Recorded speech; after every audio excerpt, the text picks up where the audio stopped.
Good evening. Before we get started, I'm going to ask Commissioner Pittman if he'll please lead us in the invocation. Father, thank you for your love for us and your provision so much for us to enjoy. Your care for our needs, Lord, that we are inspired to care for others. Lord, we pray that as we meet tonight, our main focus and our concern will be to do the best that we can for the citizens of this county. And we just pray, Lord, that you guide us. In Jesus' name, amen. Thank you. Welcome to the Cabarrus County Board of Commissioners Budget Workshop on April the 15th, 2025. I call this meeting to order. Commissioners, I would like to approve the budget as presented. I would need a motion to approve it. Can I please get a motion to approve? I'm sorry, the agenda. Lord, already approving the budget. Let's approve the agenda, please, sir. I'll move that. Can I get a second? Second. Thank you. The agenda has been approved as presented. I am going to first call Dr. Chip Buckwell up from Kannapolis City Schools for the presentation of the FY26 budget.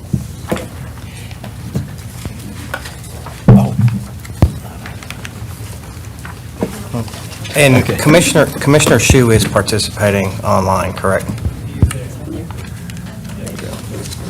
Okay, thank you for recognizing that. Commissioner Shu, can you hear us?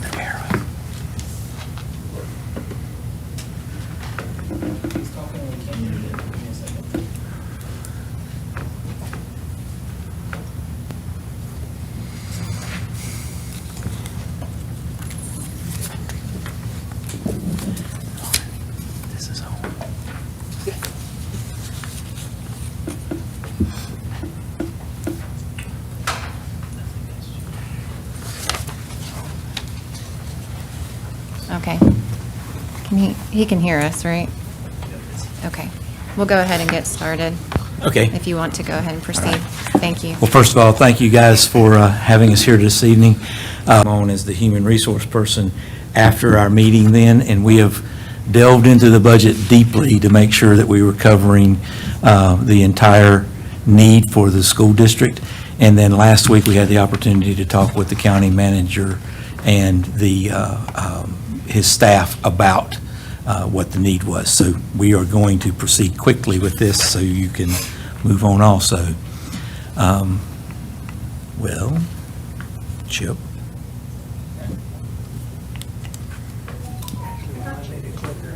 Okay, go to so this is who we are. This is our school populations for Kannapolis City Schools.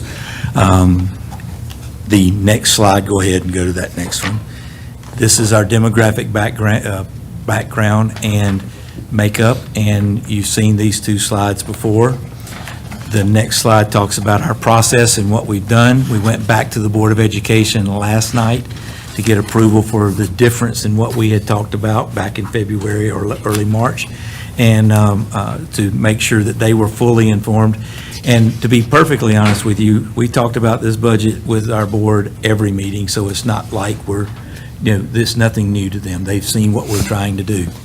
The legislative priorities are included there so we can make sure that you guys know what we have asked for from our local legislative delegation.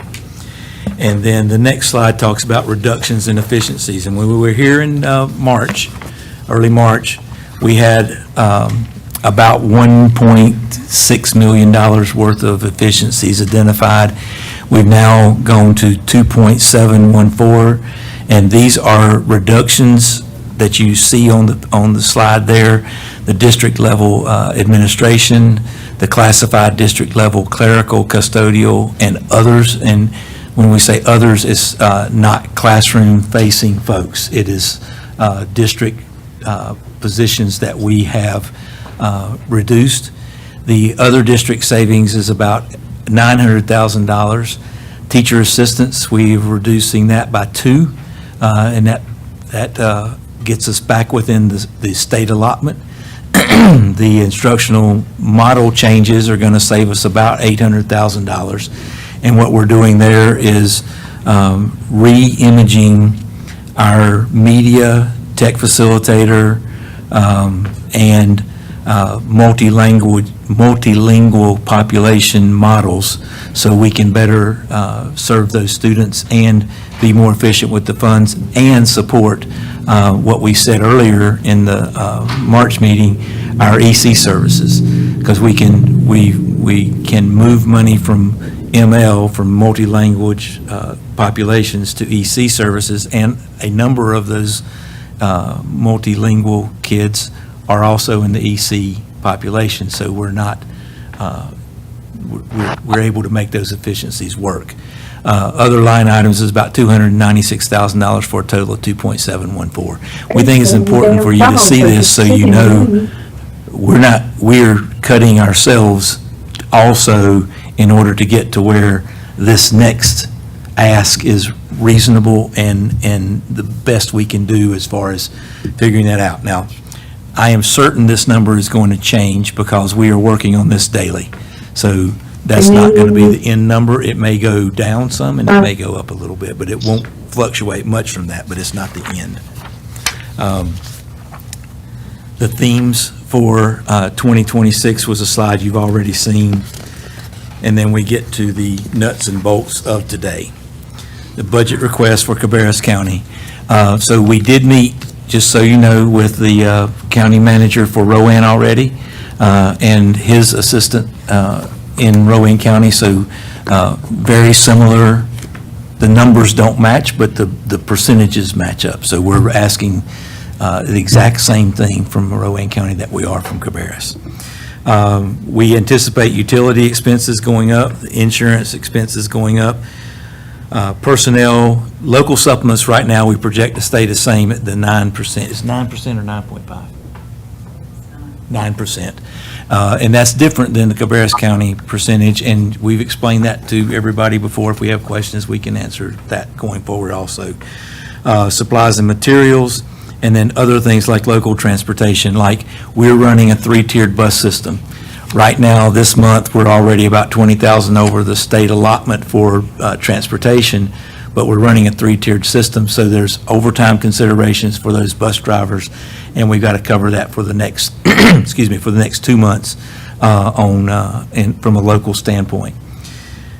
We figured, based on what was being projected from the state, that the insurance is going to go up, the insurance cost per person is going to go up, that the benefits match is going to also go up, and there's going to be, based on the Senate side, a 1.5% raise for all state employees, and then it's going to be different for teachers and teacher assistants and all that.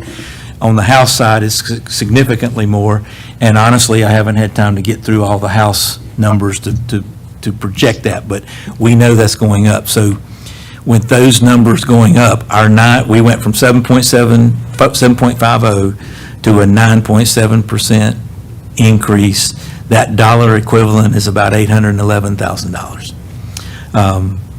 And we can get as specific as you want to get on this, or we can leave it right where it is. We can answer those kind of questions, or we can go on and talk about capital. Do any of the commissioners have any questions, follow-up questions before he proceeds? You said the teacher supplement's staying the same at 9%? Yes, sir. What do they feel about that? We'd all like to make that better. Here's what we would promise you. If we can find a way to raise it by 0.5%, 0.25%, or 1%, whatever we can raise it to get it $0.5 million in the hole with EC cost.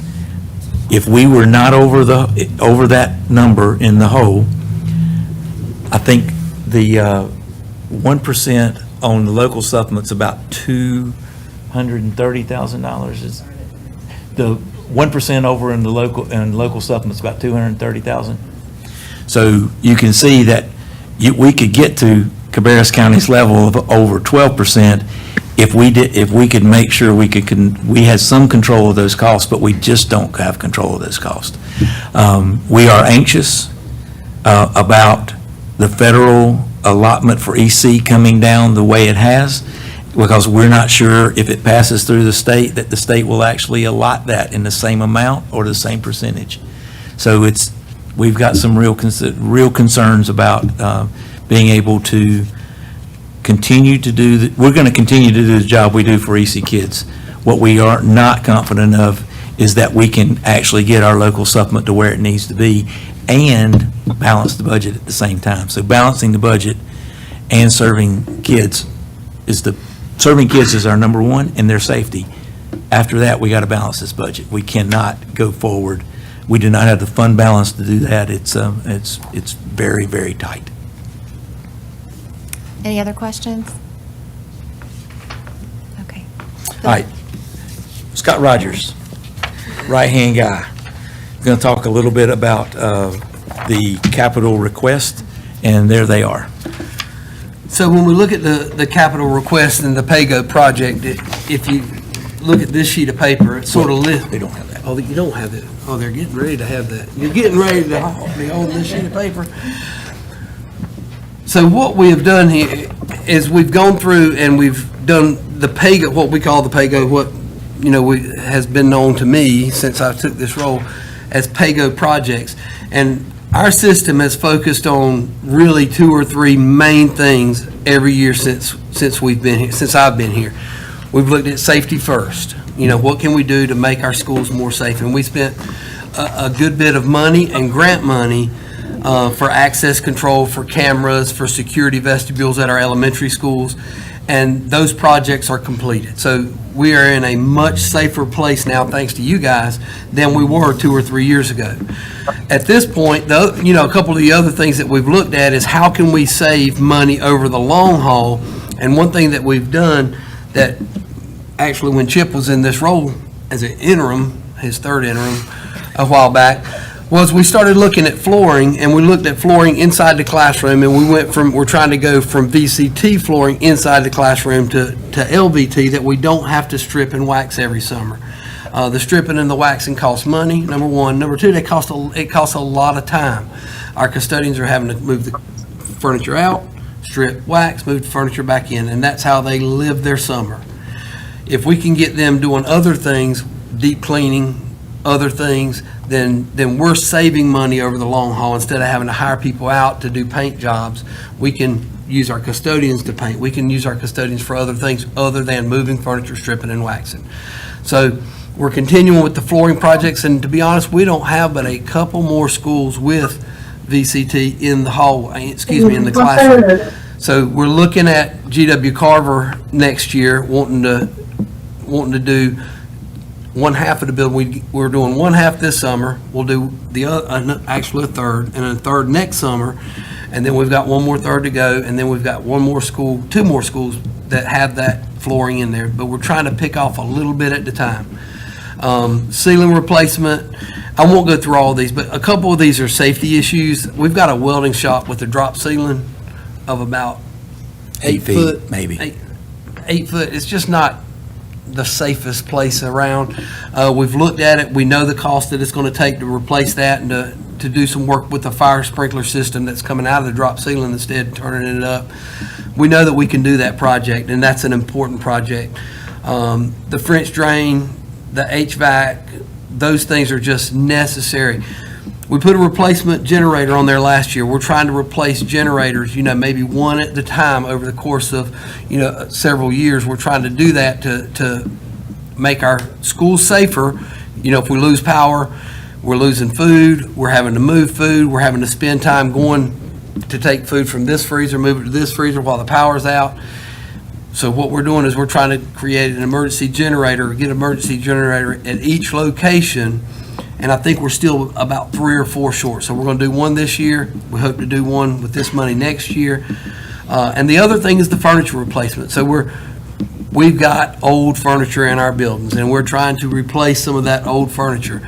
Not the entire school system at one time, but we've replaced the furniture, and we're in a good spot now where if we've got a couple more years of furniture replacement, then we're in really good shape for many years to come. Playgrounds, they come, we need playgrounds every year. We're going to ask for at least a playground, our number one playground and it's not based on so much where we want one, it's where we need one. Where's the oldest playground? Where's the one that's causing us to do the most work on it? Where can we save money by spending a little bit of money? And that's what we're doing here. So we've got 2 EC playgrounds that we're looking at, Fred L. Wilson and G.W. Carver. I'd like to think that at the end of all the Fred L. Wilson, we could spend a little bit of that money that we've got for the build, if we have any, on part of this project. But I do know that the Fred L. Wilson and the G.W. Carver playgrounds are real crucial for us. Intercom upgrades, just a safety thing. And then digital marquees, anything we can do to help promote, communicate with parents and the community, it's a better thing. The digital marquees that we've placed at a couple locations have made a difference for those schools. The kids ride in, they see pictures of their principal up on the marquee or happy birthdays. It means something to them. And that's, the things that we're doing there, again, at Fred L. Wilson, Shady Brook, looking for that. Anything on the PAYGO projects that we've got? Okay. If you flip the page, we've got 2 categories, deferred maintenance and then like CIP deferred maintenance. Every year, we walk around with the facility managers from Cabarrus County Maintenance. Every year, when we've finished those walks, we sit down with them and I say, what's the number one need for HVAC? What's the number one need for parking lot? What's the number one need? And their needs always, again, based on where are we having to spend money that we shouldn't be having to spend? Where can we spend a little bit of money to save a lot of money? So the number one HVAC boiler replacement is at Fred L. Wilson. The number one parking lot's at G.W. Carver. There's a car rider line and several parking lots around that building that we'd like to get paved. Some French drain sewer, improvements at the central office is the number one plumbing issue. It's an issue that we don't like to talk about, but it's a sewer issue that's causing sewer backups up the hill at A.L. Brown High School that flow right down in front of the central office. So if we can get that improved, then we're helping ourselves a long way. And then we've got 2 roof replacements that we're looking at. A.L. Brown over the Performing Arts Center, and actually is not just over the Performing Arts Center, it's over part of the classrooms also. So a roof replacement there and a roof replacement at Jackson Park, the entire school. And those are our big needs, as the things we need the most right now as far as big projects go. The next section down, the CIP deferred maintenance, are just things that we want on your radar. If you come up with $20 million extra dollars and you just want to fund some school projects, there's some funding that you can do. If not, they can wait a year or 2 or 3 or maybe even 4, but we at least want to put them on your radar. We want you to know what's coming, so next year you'll say, well, they've asked for this for 2 years, it must be a pretty big need. And this CIP deferred maintenance projects will become deferred maintenance projects, so they will move up the chart. But giving you a heads up is where we want to be. Any questions on those? This is Commissioner Shue. Can you hear me? Yes. Yes, sir. Okay, thank you. I wanted to ask about going back to the capital request where we've got, looks like 141.6 for playgrounds. Is that the ones that you was talking about? 141. That's grant. No, sir. That is the grounds maintenance. That's the mowing contract. At the very bottom of that chart. Yeah, I see it. That's the mowing contract. Yes, sir. So, Commissioner Shue, if you look back at last year, our mowing contract was, I think we got from the county $113,800 last year. As soon as this meeting was over and y'all gave us the $113,800, our mower left and we had to start a new contract and we had to bid it out, and that was the lowest bid. It's actually worked out for us other than the money issue. But the contract is a 5-year contract. This year was it a 4-year? Yes. Okay, 4-year contract. This was the first year. So for 3 more years, that's exactly what it's going to cost us, $141,600, which is above the mowing contract from last year based on our lowest bid.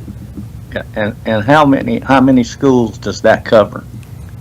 Does that just Covers cover 10 It one covers school? 10 campuses and the central office, so it's 11 facilities. A.L. Brown's is two different, it's really three different areas at A.L. Brown. So when you look at A.L. Brown's campus, it doesn't include what's going on across the street, because we own both parking lots and fields behind Trinity Church. In between A.L. Brown and Carver, we own all that property in there, so it's, all that gets mowed. Excuse me. All right, thank you for your answer. Yes, sir. You're certainly welcome. All right. Any questions on that deferred, CIP deferred maintenance, the projects there, in case you find any money? All right, you want to talk about the next thing? Yeah, sure. So, several years ago, we entered into a project that provided LED lights, plumbing, chillers, boilers, HVAC upgrades. And this has been coming out of our operating expense side since 22-23 at least. And we should have included this on the capital expense side. This is the percentage of Rowan or Cabarrus County cost is 196,891, and the percentage of Rowan County cost is 68,750. And we'd like to get this on the capital side instead of on the current expense side, because then again, that helps us get towards the percentage of local supplement and cover the overages in EC. And so that's if you want more explanation, we can try to give you that too. The payout, the final payment for that is November 2037.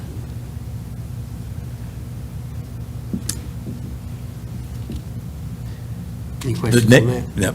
And then the next little spot there is just the capital outlay that we get in the letter from Cabarrus County, that is just to cover incidental issues that come up, something that might come up, a project that we might be able to fit in with the other, either pay-go or deferred maintenance if something goes over budget, or we can make other things work with that. Then the capital outlay for A.L. Brown and Jackson Park, I'll let Scott address. So we talked for the past several years about how much Kannapolis is growing and how it's growing by leaps and bounds. It's growing like Cabarrus County grew for a while. The thing that we've tried to be real cautious of in Kannapolis City Schools is we're trying to not redistrict. We don't want to have to redistrict, because we know that if we do redistrict, we're going to have to, I don't know the word when you do the opposite, but we'd have to unredistrict, because the places that we have space right now won't have spaces in 2 or 3 years, and we'll end up having to undo what we've done. So we're trying to prevent having to move kids and then move them back. And we've got the Fred O. Wilson project going on right now. It was our biggest need 3 years ago when we started coming to you and asking for capital funding for schools.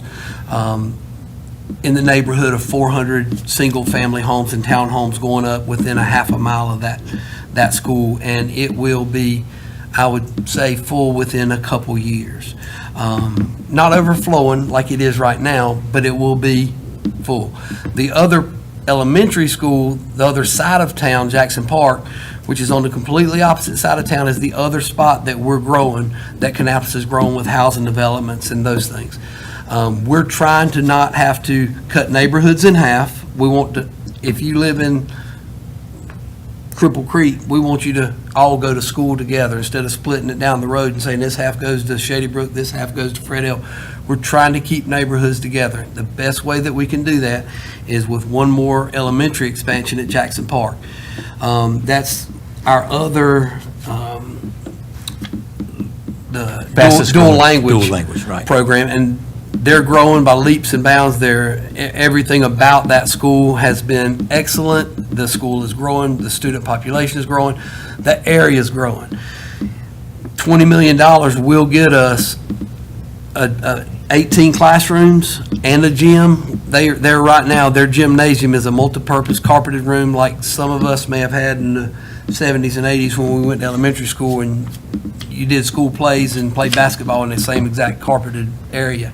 That's what they're dealing with. That's half of the cafeteria. So we'd like to promote, we'd like to look at getting them a gym that they can have and that they can call their own.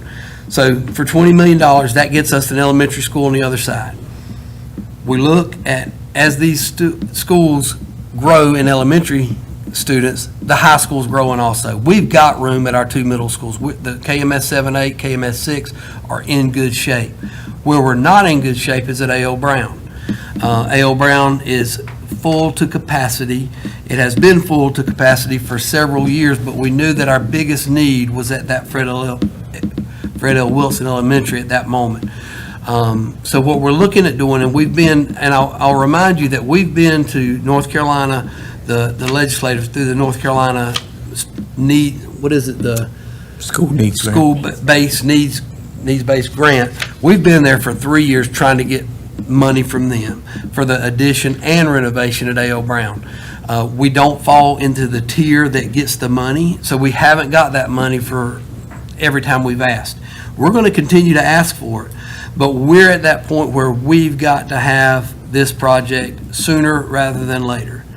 We've spent $1 million, I think, on a study 2 or 3 years ago. Right. Before I came into this role, maybe 3 or 4 years ago, we were given $1 million to do the study, to do the campus study, what are the needs of the campus, and to draw the campus up and to put this new addition and then talk about the renovation.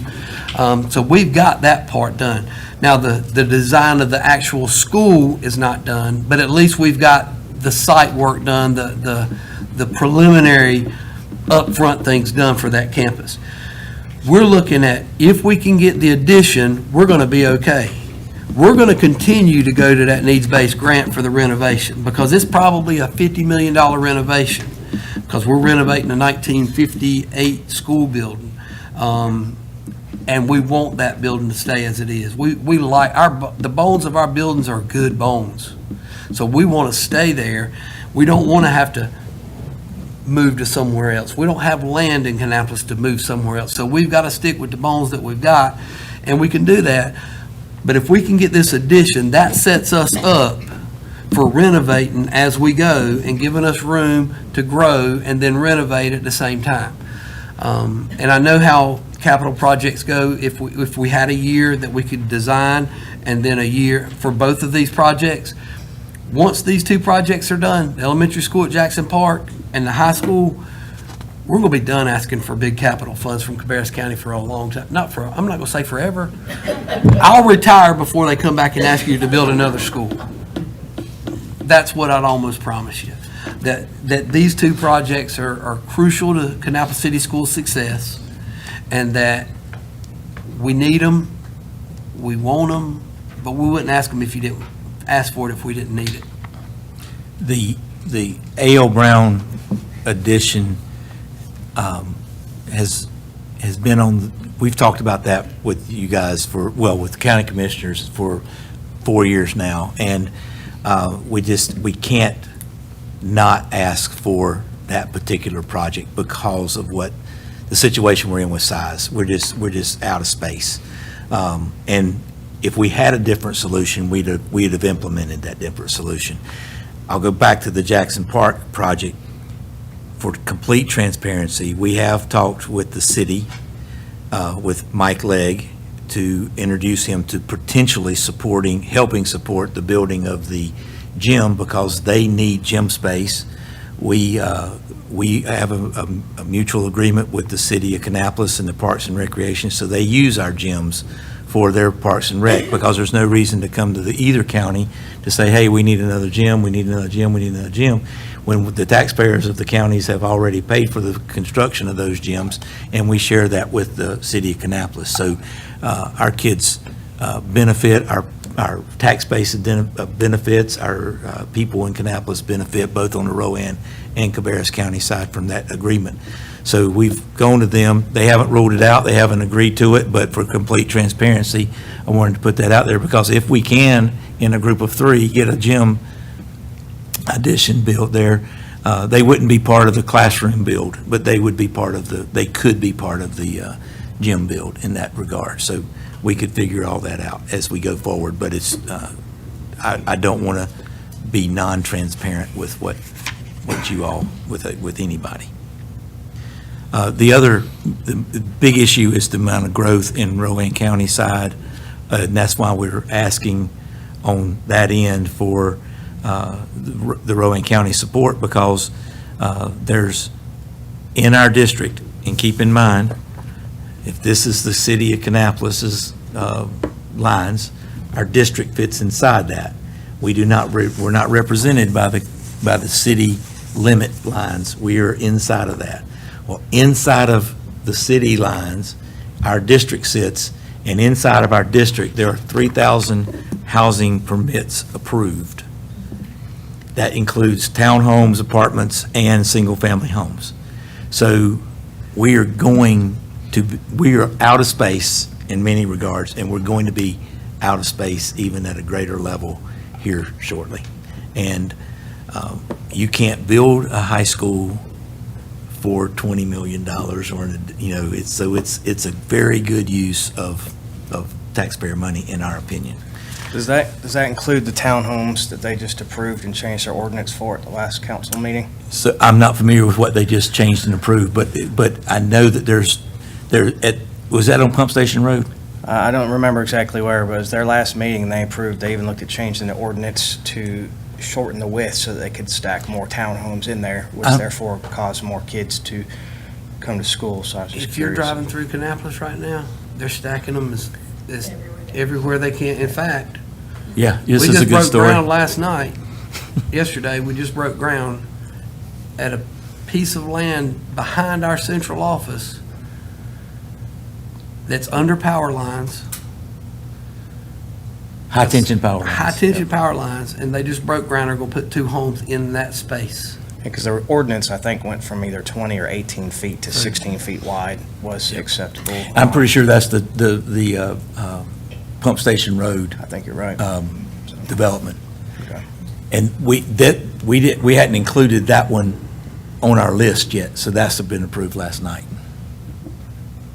Or yes, whatever day they met. Monday. Right, whichever one their last session was, exactly. So the last couple things on this list, and we already talked about grounds at the bottom.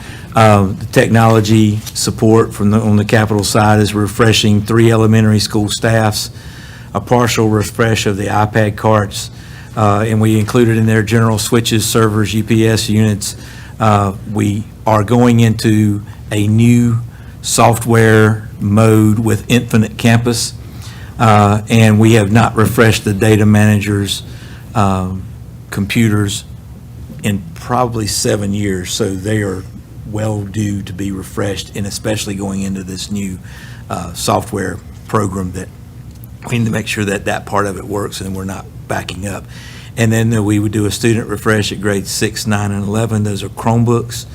And then keeping in mind that all testing now is on devices. There are no paper pencil tests in grades 3 through 12 in North Carolina.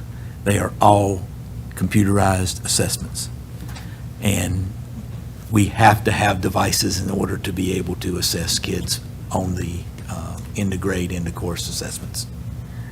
And I just noticed, and if you don't mind, I'm going to step back in your mind just a second. When you look at the Jackson Park and A.L. Brown build, I want to talk to you about where those amounts come from. When we look at, we're going to build Jackson Park for $20 million. Well, $10,400,000 is because that's the population of our students that live in Cabarrus County that go to Jackson Park. So there's 49.4% that live in Rowan County, and then 51.6. whatever the math is. My mom was a math teacher, don't tell anybody. But that's where those numbers come from. At A.O. Brown, the percentage is a lot lower that live in Rowan County. So that's why that number seems to be a greater portion of the total bill. But both of those numbers are based on population that goes to that school, that attend that school, that live in those counties, that live in the county. So I just wanted to make sure you were aware of that and not wonder how they come up with these random numbers. It was done the right way. And I don't want to pass off the need, but the activity buses, there's about $100,000 per bus ballpark. That's what we've budgeted in the past for new buses, so that's the last part of that. Questions, guys? I have a question if it's, so when we talk about the technology piece of it, third grade through 12th grade, you said all the testing is done Online Chromebooks. or Are you, iPads. or iPads. Are you guys one-to-one with technology No, as ma'am. well? So we are very close at grade 6 through 12. We have a one-to-one device that doesn't go home in elementary school. It's an iPad. So in grades K-5, we are essentially one-to-one, but it's for classroom use only. So they don't take those home. We can't support the break-fix side of that from a capital standpoint. And it would be prohibitive if they took them home. The high school, middle school are essentially one-to-one, but it's for classroom use only to start with, and the high school kids can't take those home. Middle school kids usually don't take them home from our two middle schools. Now, that's not to say they don't sometimes take them home, but they don't always take them home. Gotcha. So from a one-to-one standpoint, if you're talking about taking them home, no, ma'am. If you're talking about at the school level, yes, there's probably a one-to-one. Have to share. Right, they're not sharing them. Gotcha. Thank you. Commissioners, do you have any other questions? This one's probably for Kelly. About a year ago, there was a company that came through looking for state money. They were going to recycle roofing shingles to do asphalt, and you guys have two parking lot pavement jobs on here. Did that ever, because it was supposed to be a lot cheaper to go that route, then I was just curious, since they have two. Kevin will be here in a little bit, but my understanding is that has not really moved, what the gentleman was going to do is buy equipment through that process, and we were kind of a pass-through for that, but my understanding is that nothing has started on with that. So I asked him like the other day, what we can try when Kevin gets here, specifically where that's at, because he was kind of one of the people involved in the process because of the shingles. Commissioner Pittman, do you have any questions, sir?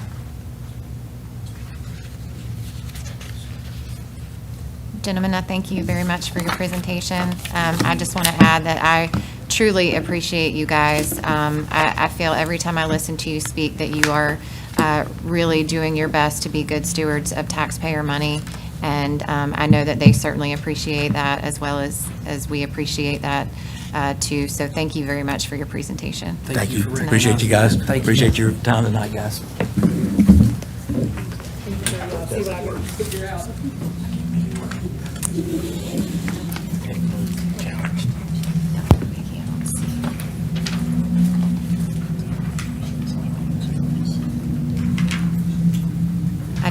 I don't see Dr. Kopicki here yet. Okay. All right, well then, okay, thank you. How y'all this evening?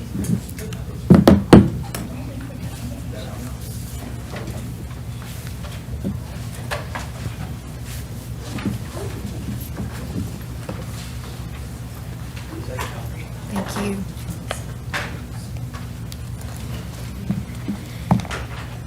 Take care now. Be safe.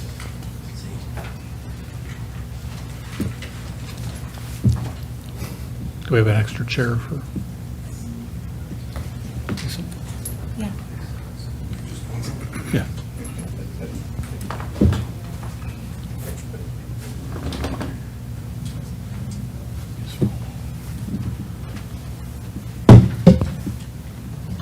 Good to see you. Hey, good to see you, Sean.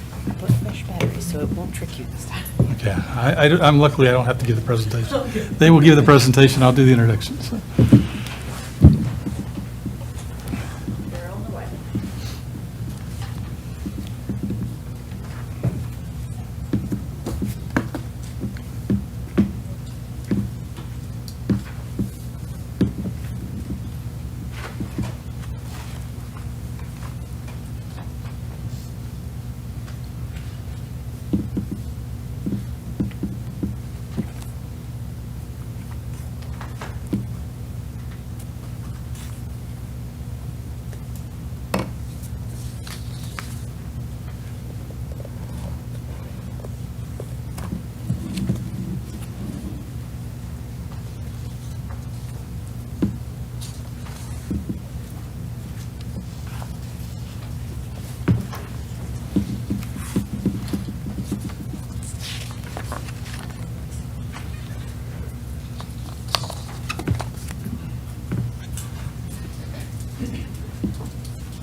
right, so I will move to the next agenda item. We have Cabarrus County Schools here to present their 26 budget, and we have the superintendent, Dr. Kopicki, and the board chair, Rob Walter, and the CFO, Mr. Phil Penn.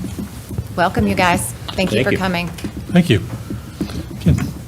Thank you for the opportunity to present our fiscal year 26 budget and our school system needs to you tonight. We've always valued the cooperation and collaboration that we've had with you, because it does take a partnership to operate a growing top-tier school system, and it's a very expensive thing to do. So you all represent the citizens of Cabarrus County. We represent the public school students, families, and staff. We all have a mutual interest in a strong, successful school system. The kids are our future leaders, our future workforce, and business owners and homeowners. So there's nothing more important as parents and grandparents is to see our children thrive, to receive an excellent education, have opportunities for learning and engagement that sets them up for success. We're able to do that because of the long history of the commissioners providing additional funding to make our school system competitive and one that families choose to send their kids to. Our board, over the last 3 weeks, has taken time to review the budget requests and is confident that it is a reasonable estimate of the current needs to operate and maintain our school system for this upcoming year.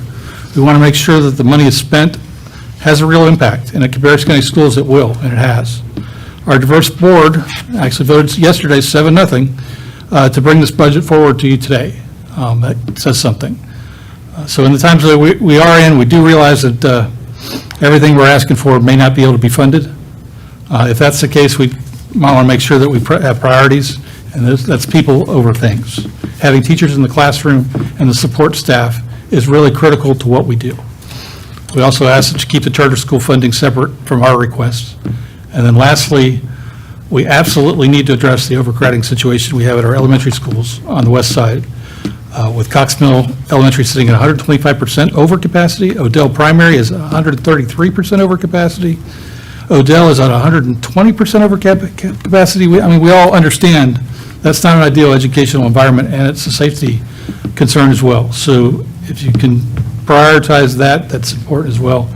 And lastly, our board asks just keep the line open, keep the communication lines open as you go through your budget analysis and your deliberations. If you can't fund something, just let us know. Help us to be prepared. And with that, I'd like to introduce our superintendent, Dr. John Kopicki, and our chief financial officer, Mr. Phil Penn, who will go over the details of our budget request. Thank you. Thank you, Mr. Walter. And again, thank you to all of you that are here this evening, to our county commissioners and all the support staff that work with you and help us throughout the year. We appreciate you giving us the opportunity to come here this evening and present our budget to you. And as was stated, we certainly understand the demands on you and the responsibilities you have across the county. So you're not alone. We understand the demands on the county and all the things you have to fund. But we are here to advocate for the school system, and that's what we will continue to do and do tonight, and share our budget requests with you. I'm going to kind of give you the real brief overview, and Mr. Penn will kind of go over the details of the budget requests that we have for you, and if you have any questions along the way, please do ask for them. So as you can see, the agenda is laid out in front of you. Our objectives are to cover the assumptions and background data that you'll see in the budget, to show you the continuation budget request, the expansion request, and our capital budget. And again, as we stated, answer any questions that you may have. On the next page for the objectives, we created a budget that supports our ongoing strategic plan that is in continuation into 2027. This is the last year of the 2025 plan. Happy to say that we've achieved about 85% of the goals that we sought to achieve in that plan for the first 3 years. So we have seen a lot of success there, and we appreciate the support you've given us to help us succeed in that plan. We want to create a budget that aligns with our resources and place those resources where they are most needed. Make sure that our budget is presented in a way that the material is accessible to everyone. So we always talk about access, resources, and opportunities with our kids. We will continue to do that to make sure that we can make the resources accessible to all kids, provide them the opportunities that exist in the Cabarrus County school system. I want to be very transparent about what is a need and what is a want. I think Mr. Penn has done a good job at articulating that We know the difference between needs and wants, and we want to make sure that we're showing you are things that we need, not just things that we want. We want to make sure that we're not sacrificing the long-term to solve a short-term need. We have a plan, and you'll see that plan unfold this evening in front of you. And for the second year in a row, we're going to continue to work aggressively to reduce certified staff that's paid by local funds, and you'll see that laid out to you this evening as Mr. Pitt presents his financials to you. You'll see where that reduction is. Some key assumptions. We built in a 3% contingency for legislative increases. The governor's proposal was significantly higher. I did see some Senate information this morning, showed about a 2.3 to 2.5% increase, so we are in line with those increases right now. That information now will go to the House and they'll negotiate that out, so we'll see what that looks like, hopefully in the very near future. But we feel right now we're in line with that. Position allotments that aggressively reduce the budget impact from locally funded staff. So in absence so what we've done there is we've reduced the allotments that we I don't want to say no longer need, but we really looked at the allotments and we looked at the positions, and we wanted to reduce the impact on the budget with the personnel that either attritioned off or temporary positions that were no longer needed. And again, Mr. Penn will address that as you see through the presentation. In the absence of any other information, inflation assumptions, according to the Congressional Budget Office, are about 2.3% for 25-26. And we're going to talk a little bit to you this evening about the impact from funding and arrears model that was put in place by the state, and some of those estimates around the growth and how it impacts our ADMs as we move forward and continue to grow. Any one-off developments with significant impact that are ongoing litigation and change of DC funding models will also be discussed with Mr. Penn's presentation. And in this slide, I'm not going to read this to you. We've talked quite a bit about growth in Cabarrus County. I know that everyone in this room is very well aware of the growth. Right now, we're projecting about a 0.8% of 1% growth for next year, which is a little less than originally predicted. So our growth has slowed a little bit. We think next year it will continue to be along the same pace, and it won't probably pick up for the next probably 2 or 3 years. But we do see trends continuing to grow over the next 3 to 5 years in Cabarrus County. So it's not going to stop or slow down significantly after this year. We do anticipate to continue to grow in the county. In the column in the right, you will see some of those factors that have impacted us and how our enrollment has grown over time, over 5 years, the expected growth we expect over the next 5 years, and then some of the challenges that we face with that. As we grow, our population is becoming more diverse. The challenges with some of the children coming in are becoming more difficult to address because of the specialty and the needs of some of our kids, the teachers that we need to address some of those special needs. And as we become more diverse, those resources get tapped in a little harder, because when you look at 35 languages being spoken in a district, you need a lot of resources to address some of those situations.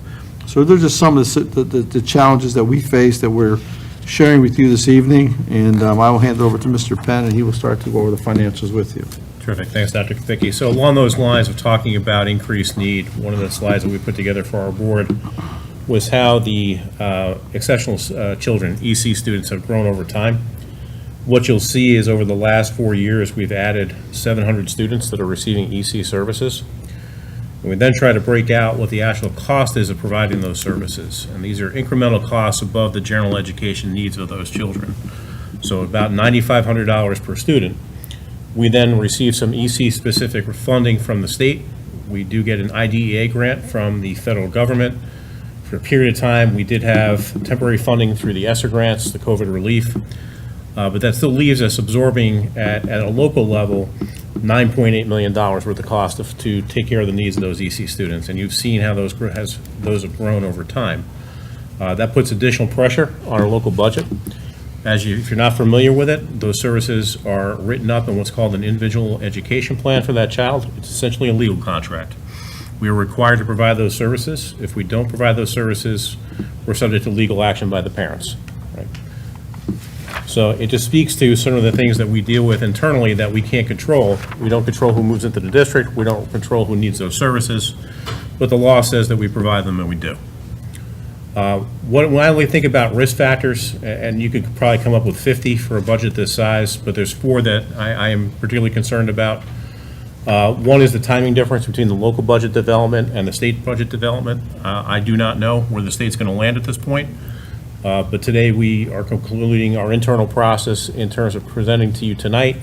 There'll be another 2-month period before we know what our funding level is. I do not know when we're going to find out from the state what the state funding level is. Keep in mind, the local funding is about 20% of our overall budget. State makes about 50%, and then the remainder is in federal funds and some of the enterprise funds that we work with. But this is the 20% that we're talking about that's locally driven. Continued growth in students receiving EC services, and particularly the scarcity of EC staff. We're just not producing enough EC teachers and support services here in the state of North Carolina. As a result of that, and again, because the services are required, we contract out for them at a significantly higher rate than what we're able to do if we had internal staff to cover those services. Revenue shortfall versus what are the estimates in this budget. We're going to talk a little bit about revenue and how that's changed in the last 2 years because it's impacting 24-25, and I anticipate it's going to impact 25-26. And this one's an emerging issue, but we're starting to see it already. Impact on tariffs on purchased goods and services. We became aware of at least 2 different vendors that even though they're domestic-based, their subcomponents are manufactured in places that are subject to tariffs. So they've advised us that they're anticipating anywhere between a 10 and 15% increase on their cost of goods that are provided to us. I think Economics 101 would tell you that there's a level of disruption that's going to take place for a period of time until the market finds its equilibrium again. I can't tell you where that's going to land, but it's a factor we got to be thinking about for any of the purchased goods and services that may not originate here in the United States. That's just a reality. So let's talk about the first piece of the budget. It's the continuation budget. That's the piece of the budget that if we did no changes to staff, if did no changes to services, what would it cost us to open up the doors next year? And this is laid out the way that the funds are appropriated to us by the county. It's what we call instructional services, facilities, technology. You'll see the contingency that we talked about just a few minutes ago for legislative adjustments. And again, that will suffice in terms of what's there for the Senate, the proposal that's out there. If it lands closer to the governor's, it will not. The governor's proposed 11% increases over 2 years. That doesn't it's not reflected in the number that's there. Gross increase of 15.6, but then you then factor out other funding sources of revenue that we have. Some of that is fines and forfeitures that we receive in the county here. Interest on our cash, that becomes a significant factor, and even though interest rates are staying the same or a little bit higher than I anticipated, I do expect our available cash balances to invest are going to drop. And lastly, special revenue that we'll take a look at the next page, because again, it's an important part of the story, leaves a net continuation budget that's county funded at 101.6, $11.4 million increase at about 12.7%. Not included in those numbers are the 3 things you see sort of below the line. The charter school funding that's driven off off ADM for those charter schools, and the per pupil expenditures, because the county has to allot money based on an equivalent level of per pupil funding to us, to KCS, and to the charters as well. And then the last 2 pieces are the person who coordinates Special Olympics that comes through our budget cycle, and then the park maintenance that's out there as well for the $50,000. I want to get into obviously a lot more detail about what we're seeing in this continuation budget, but let's start with revenue very quickly. In the 24-25 budget was fines and forfeitures, an assumption of $2.2 million that we expected to see. I would have said that that was a solid estimate based on what we had seen develop in the 2 years prior to that. As I sit here today, we've received less than $700,000 in the current year. So if you've seen publicly me talk about the current year deficit, this revenue shortfall is a key driver of that. The next step, I think, is we're going to have a discussion with the clerk to sort of understand what's going on, because it is down appreciably from where we've been the last 2 years. But I'm taking a more conservative approach at where I think this full year is going to land at somewhere between $900,000 and $950,000 reflected in next year's budget. Interest on investments, as I mentioned, will be down a little bit, mostly because of lower cash balances. Medicaid reimbursements, and I want to clarify this. This has nothing to do with any of the proposed changes that are out there because of Medicaid. This is a shortage of personnel at the state level that review and approve payments to us. Again, as I sit here, we are currently owed about $2 million from the state in terms of Medicaid services that we provided that we are due reimbursement on. So again, taking a conservative approach of what we may see, because the timing of that becomes important to us. We can only recognize revenue within a certain period of time around a fiscal year. If it's outside of that, it flows to the next one, and I can't change that. That's an audited program, and it's a requirement of how we recognize revenue. Sales tax refund, for the first time, we're making sure that we include this in our revenue. It's been consistent and around that $340,000 level for the last 2 years. There's a couple of other miscellaneous items that don't amount to much, but the last piece of this usually requires some explanation. Indirect cost recovery for our federal grants, we're allowed to charge a portion of those grants, what's called indirect cost. A direct cost would be a person, something that's easily measurable. An indirect cost would be something that's not. What's the space of your building? What's the space of utilities you put into that building? Other things that factor into the providing of the services by that person, but aren't directly attributable to the person. We're allowed to recover up to 8% of a federal grant in indirect costs. We're expecting roughly the same amount of federal grant funding next year, minus a small amount. That's reflected in the 1.6 million. So overall, we're looking at a drop of almost 2.8 million from what's in the current year budget, based on our experiences this year. And the way that I explained it to the Board of Education was, even if our expenses didn't grow a dime, I would still need a 3.1% increase in our current budget just to offset the revenue drop because of where we are right now. Okay. Let's talk about some of the expenses. All right. So we break down our staffing into two major buckets: certified staff. Certified staff are those that need a teaching license to do their day-to-day responsibilities. Classified staff, we'll get to in a moment, do not. So within certified, and I'll admit this error, if you look at the big change between the salaries on the top line, 7.9 million in the current year budget versus 10.6, I budgeted too low for those salaries in the current year budget. I'll admit to that mistake. I used an average salary of $31,000, which was not reflective of where the real number is, given that we have certified staff at a minimum of $41,000. Teacher supplements, that's really certified staff. All the supplements that we pay, and the board graciously increased this to 13% in the current year from what had been 12. All those need to be paid from local funds. You cannot pay supplements from state funding at all. It's a prohibited practice. You'll see the supplement increase that the board agreed to last year. Obviously, it's embedded in the numbers. It shows as a zero into next year. And then, this is important, we've gone through a very detailed allotment process as to how we allocate certified teachers based on what we see for current enrollment, based on what we think is coming for next year's enrollment, and probably most importantly, what the kids have already selected for course selection going into next year. This is a way of us trying to address inefficiencies in the way that we've allotted classroom teachers across all the 44 schools that we operate. We think we can probably get 60 positions out of the number going into next year, and you'll see the associated drop in the salary and the associated drop in the payroll benefits. I'm deliberate about the use of the word positions. This does not mean that we're conducting layoffs. We have certified staff turnover in any given year of anywhere between 140 and 170 positions that will give us the opportunity to shrink that number without actually laying people off, right? So that's the intent going forward, is not to actually impact somebody who's currently in the job. Then into our classified staffing. And again, this breaks down into three different buckets associated with how we look at this and the way the money is allocated to us by the county. So 79 people within the facilities and maintenance area. That includes a total of 8 vacancies we intend to fill going into next year. Technology folks, 32 positions. There's one vacancy in that 32 that again anticipates being rehired. All other staff, 212 people, and that breaks down into 144 that are based out in the schools, predominantly your school treasurers, your data managers, and your front office personnel that are not certified staff. The remaining 68 would be people that are in the central office. And again, this is FTEs, not necessarily people. But that's going to include my finance people, HR, some of the directors, some of the cabinet members. And again, it's FTEs, so there may only be parts of those salaries that are included in this number that get up to a total of 68. But if you were to look at it that way, you've got a total of 212, and you see the cost associated with both the salaries and the benefits for that personnel.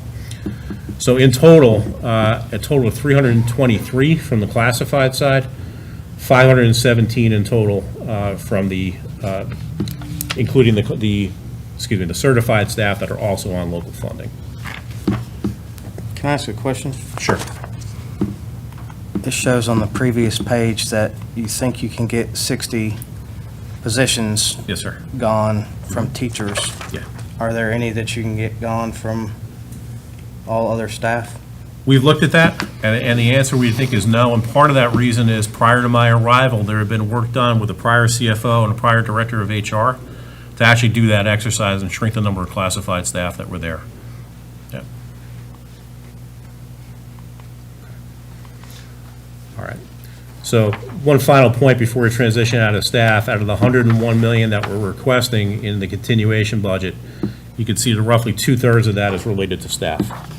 The remaining 1/3 is going to be related to things that we need to operate the district, and we'll go through a lot of that. Now, there's a lot of numbers on this page. I apologize for that.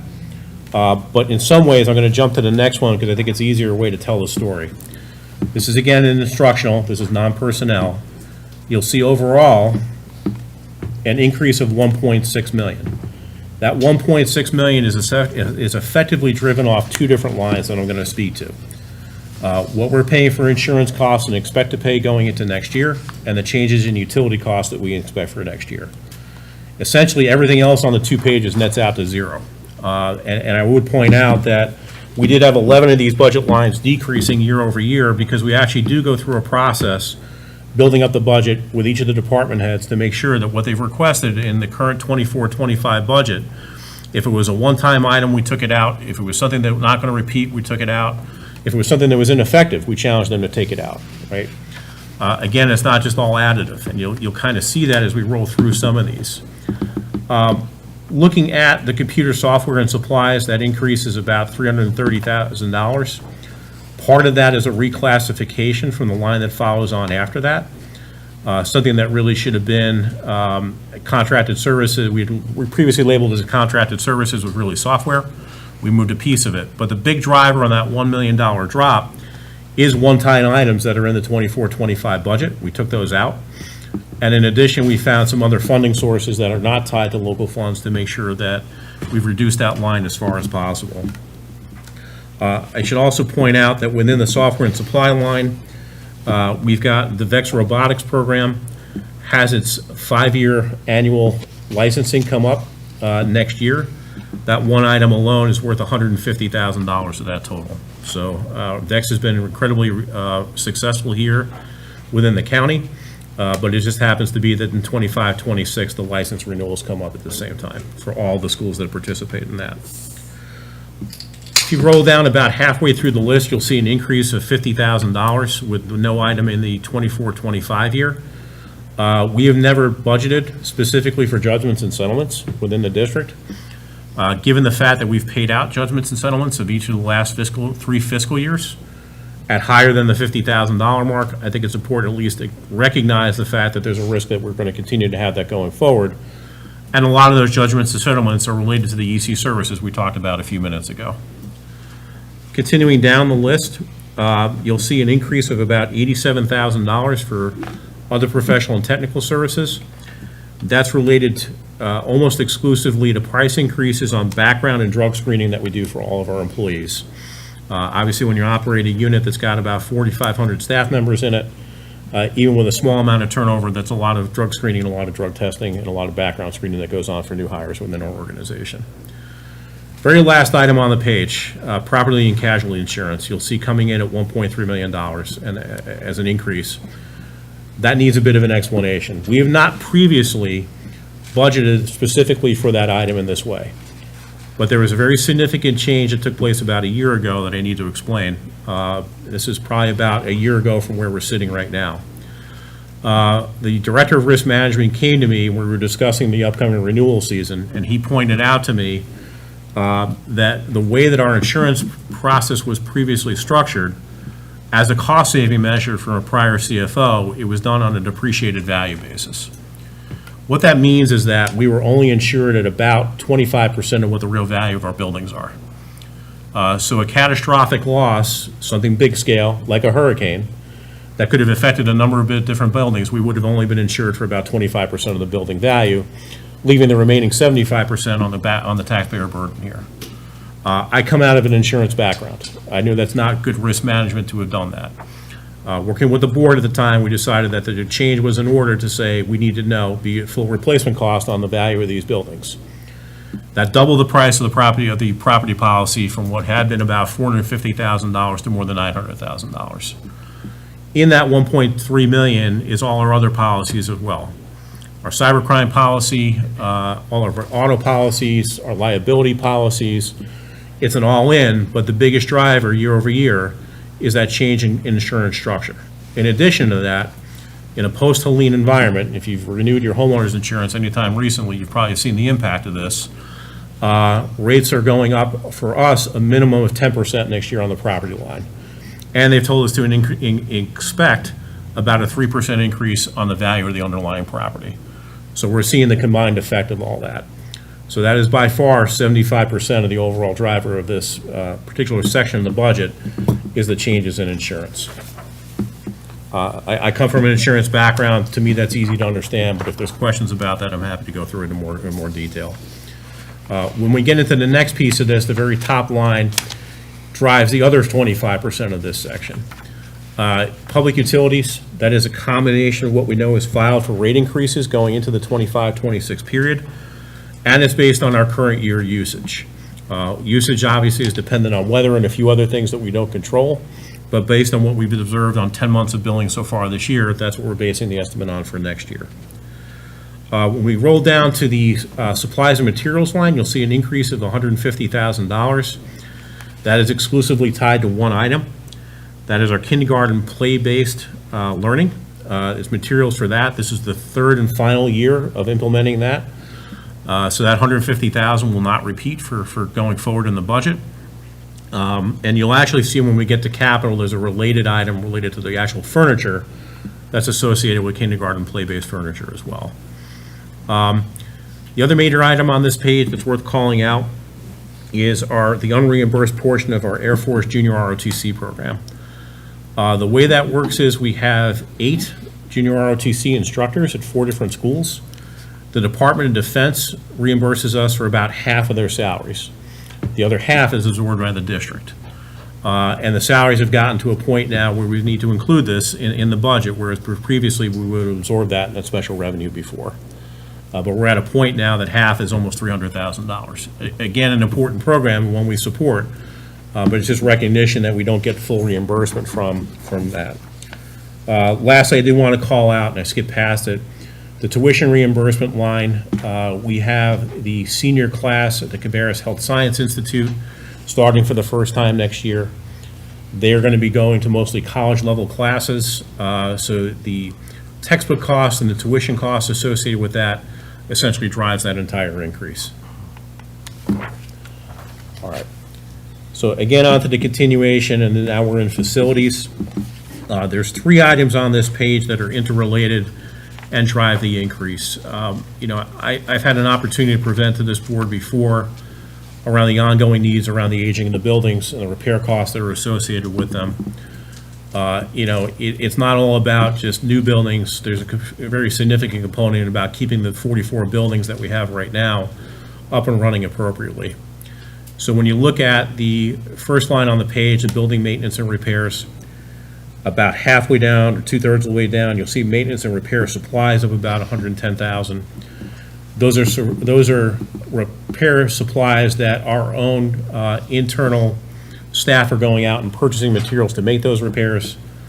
And then lastly, in the all other, and it's broken out to the right there for you, projects of maintenance that are under $5,000. We track it a little bit differently. But the overall story there is we've got our tradespeople that are capable of making these repairs. There's a cost associated with that. In certain cases, we have to go outside of our own staff to make the repairs. This area in particular has run over budget significantly in each of the last 3 fiscal years. I've had to cover a deficit within this space by taking money away from somewhere else. I actually thought I would have fixed this in last year's budget, was not able to do so. This is an attempt to fix what has become a persistent and perennial issue around underfunding in terms of where we have to maintain our buildings. And this is not the kind of stuff that you can defer back. This is a safety or security issue or something that requires an immediate repair that needs to be done right away. It's not that you could say, I can do this in 2027 or 2028. So, and the rest of the lines are kind of minor movements that we're seeing based on current year practices, but it's really those three that drive the overall relationship in terms of the number at the bottom of the page. Lastly, the continuation budget on technology. The very first line is a new lease for Apple devices. We had a lease that was rolling off in the current year. The last payment was $700,000. The new Apple lease is $1.2 million. That's what's reflected in that line. Computer software, the initial request was for $500,000 for an increase based on the software we have today. I said to the head of IT, along with Dr. Kapicki, we can't do that. I said, you got to rationalize your software portfolio in some way to get down to a more meaningful number, but also recognizing the fact that cost inflation within software generally runs at the 8 to 10% range each year, right? Because sort of once they have their hooks in you for the software, it becomes almost monopolistic in terms of the way they can increase prices. When you look again at the all other and the $50,000 increase, we provided a breakout there, what's in that all other. The biggest driver of that change is the workshop expense you see on the bottom. That is ongoing activity related to cybersecurity and cybercrime prevention. The education industry and the healthcare industry are the two most targeted industries right now for cybercrime, government being the third. And the reason is, frankly, it's because where the money is. That's where the money is. So we're making sure that we're protecting taxpayer dollars as best as possible and make sure we're as current as we can be in terms of cyber defense going forward. Okay. Last year at this time, when we got into expansion requests, the list was 3 pages long. Recognize the reality of what we've asked for in the continuation budget. The entire list this year is two items. And they're both interrelated. Right now, all the safety and security for crisis management within the district is performed by one person. It is a 24/7 job. The first item on this page would address some of that issue by providing some ongoing relief to that person to make sure that we've got 2 people available to provide 24/7 crisis response. And I will tell you that that is a daily basis, if not more so. You could probably speak to that better than I could. What Mr. Penn said addresses it appropriately. We have one person that handles all the issues that we deal with on a crisis situation 24/7. There's never a week that goes by where at least 2 or 3 nights during the week that person's not dealing with something 2, 3, or 4 o'clock in the morning where we're putting out resources to help that person through some of the various agencies in the county. But it's asking a lot of one person, and that one person's physical health is really starting to suffer a little bit because they just can't do it all. They can't do it all by themselves. And the growth is impacting that because as we grow, more kids, more problems, more things go on. So we're just trying to support that particular department. Second item on the list is actually overseen by the same person. It's all the school psychologists that we have. In order to have this specialist, what we have to do is we have to take one of our school allotments that are school psychologists and convert it into this position. Going forward, given the ongoing needs for the mental health needs of the students, we would prefer not to do that and actually have a separate position carved out for the specialist that oversees the 25 or I think it's 25 school psychologists that we have out there. Yeah. Okay. Okay. Turning to capital, I'm sure you're familiar with this. There's capital outlay. That's the small things that we have in capital. Projects that are between $25,000 and $499,000, and projects are $500,000 more that would flow into CIP or the capital improvement plan. At a very high level, this has been a consistent level of funding for us from the county that we're appreciative of because we actually try to spread it around to as many different places as we can. So you'll see on here things like replacement vehicles, the furniture that's out there I was actually part of the committee this year. We have a furniture committee of 8 to 10 volunteers that go out to about 10 schools a year. The school staff will identify for us the furniture that needs to be replaced in the building. We'll evaluate that, bring all the material back, and try to figure out, okay, how do we try to make that work versus available funding? But that's actually a program that's been up and running for a couple of years now, and if Mr. Taylor was here in the audience, he'd tell you, and I think the principals would also tell you, that's been a fairly successful way to approach it. Play-based learning, I mentioned earlier that there was a furniture component of that. That's where you see that hit this year, the $150,000 for 30 classrooms. Again, this is the last year that will go away and not be on next year's list. We do fine arts equipment purchases out of this budget every year. Typically, though, this has been sort of a central office dominated list, and one of the things that emerged in the budget conversations that I had with all the principals is that there have been items that they've had on their request list that have languished there for 4 or 5 or 6 years because they never had a funding source to replace it. Now, one of the things that sort of occurred to me is that we need to make sure the principals are heard in these budget meetings to say, we hear what you're saying as what you need to run your school successfully. So I'm not going to go through all the detail, but in the appendix section of the document that we turned in, pages 27 and 28 lay out all of the different items that we've had for, I think it's 19 different schools that are involved, right? At all various different price points for all the different things you'll see there. Lastly, one of the things that we're trying to do is we support 800 students that are experiencing homelessness right now. Is try to be more efficient about how do we transport those students.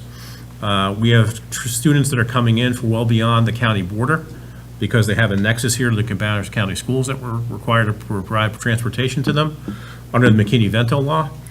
I was told by the head of transportation we actually have somebody who comes in over the state line in South Carolina. So by utilizing some of these mini buses, we can be a little bit more efficient about picking up clusters of students that are out there experiencing homelessness. And we have seen a very rapid growth in that population, mostly since the moratorium on evictions ended during the pandemic. What was running at about 300 or 400 students a year has more than doubled over that time in the last 2 years. All right. I apologize. This is an annual eye chart that we publish for you. This is the projects that are into the deferred maintenance space between $25,000 and $499,000. We track these projects on an ongoing basis. They're the years that are on the left would represent both either the years in which they were first identified or the year that we think it's going to hit. And if you were to go all the way to the bottom right-hand corner, what you'll see is that we're tracking a total of 804 projects with a value of just under $206 million. And that's broken down by the 12 different disciplines that you see in green across the top of the page. Well, obviously, we're not going to see funding for 800 projects come through in the same year. So one of the things that we've done long before I got here was ask each of the heads of those 12 different disciplines to prioritize what are your top 3 projects under each of those disciplines to wind up with 36.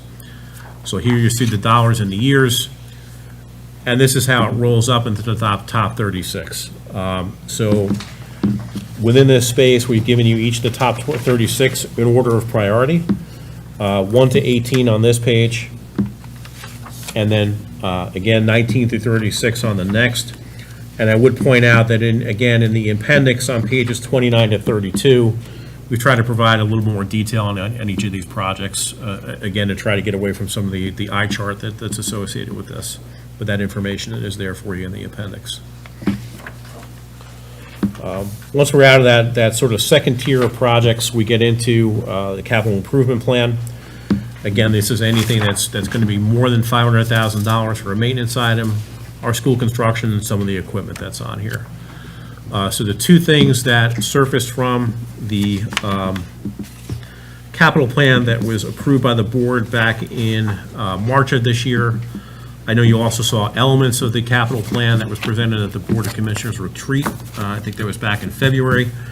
That you could find on page 35, the full capital plan that was approved by the board. But the two things in school construction are the new elementary school and the new Northwest Cabarrus High School. I should clarify that 49.1 million, you've probably seen the number 50.6 come up quite a bit associated with new elementary schools. That's because the county, at the end of last fiscal year, gave us the initial money of 1.5 million to get started on the project. So this is the remaining 49.1 million out of that 50.6 to actually do the work. Getting into equipment replacement, you'll below, and these are sort of prioritized in order. We did not have funding for devices in the current year budget, so we had to work around that a little bit, utilizing our fund balance. Student Chromebooks is sort of first on the list. That's 8,000 devices for students at a cost of about $475 each. Security cameras, you've seen this one on the list if you've been here for a bit in prior years. This is both replacing broken cameras, putting new cameras into spaces where we have blind spots within the building that we want to address. But video is also very data intensive. This is also the servers that support capturing the video and retaining it for a period of time. So that's at, again, that $850,000 mark. You had approved us for $866 in the 24-25 year. For the first time last year, we also had on the list outdated TVs and interactive displays.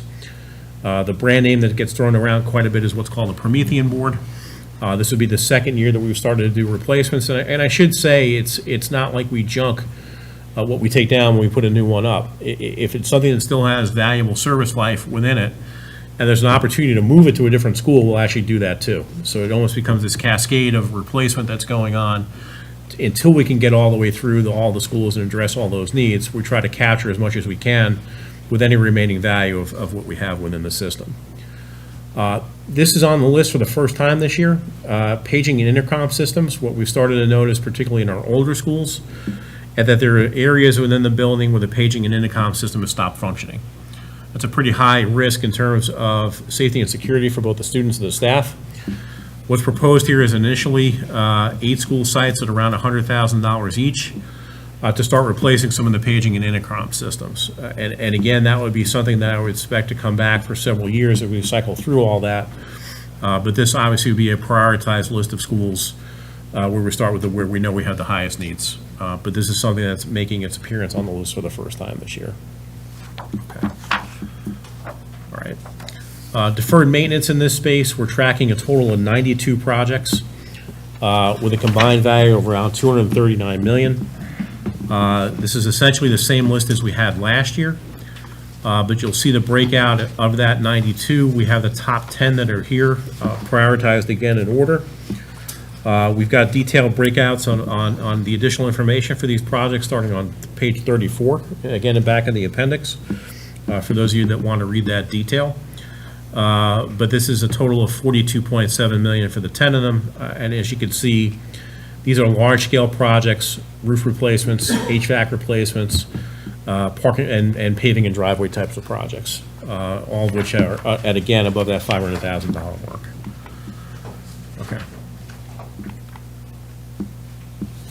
So this is how that all rolls up into one page. The continuation request we mentioned to you at 100.6.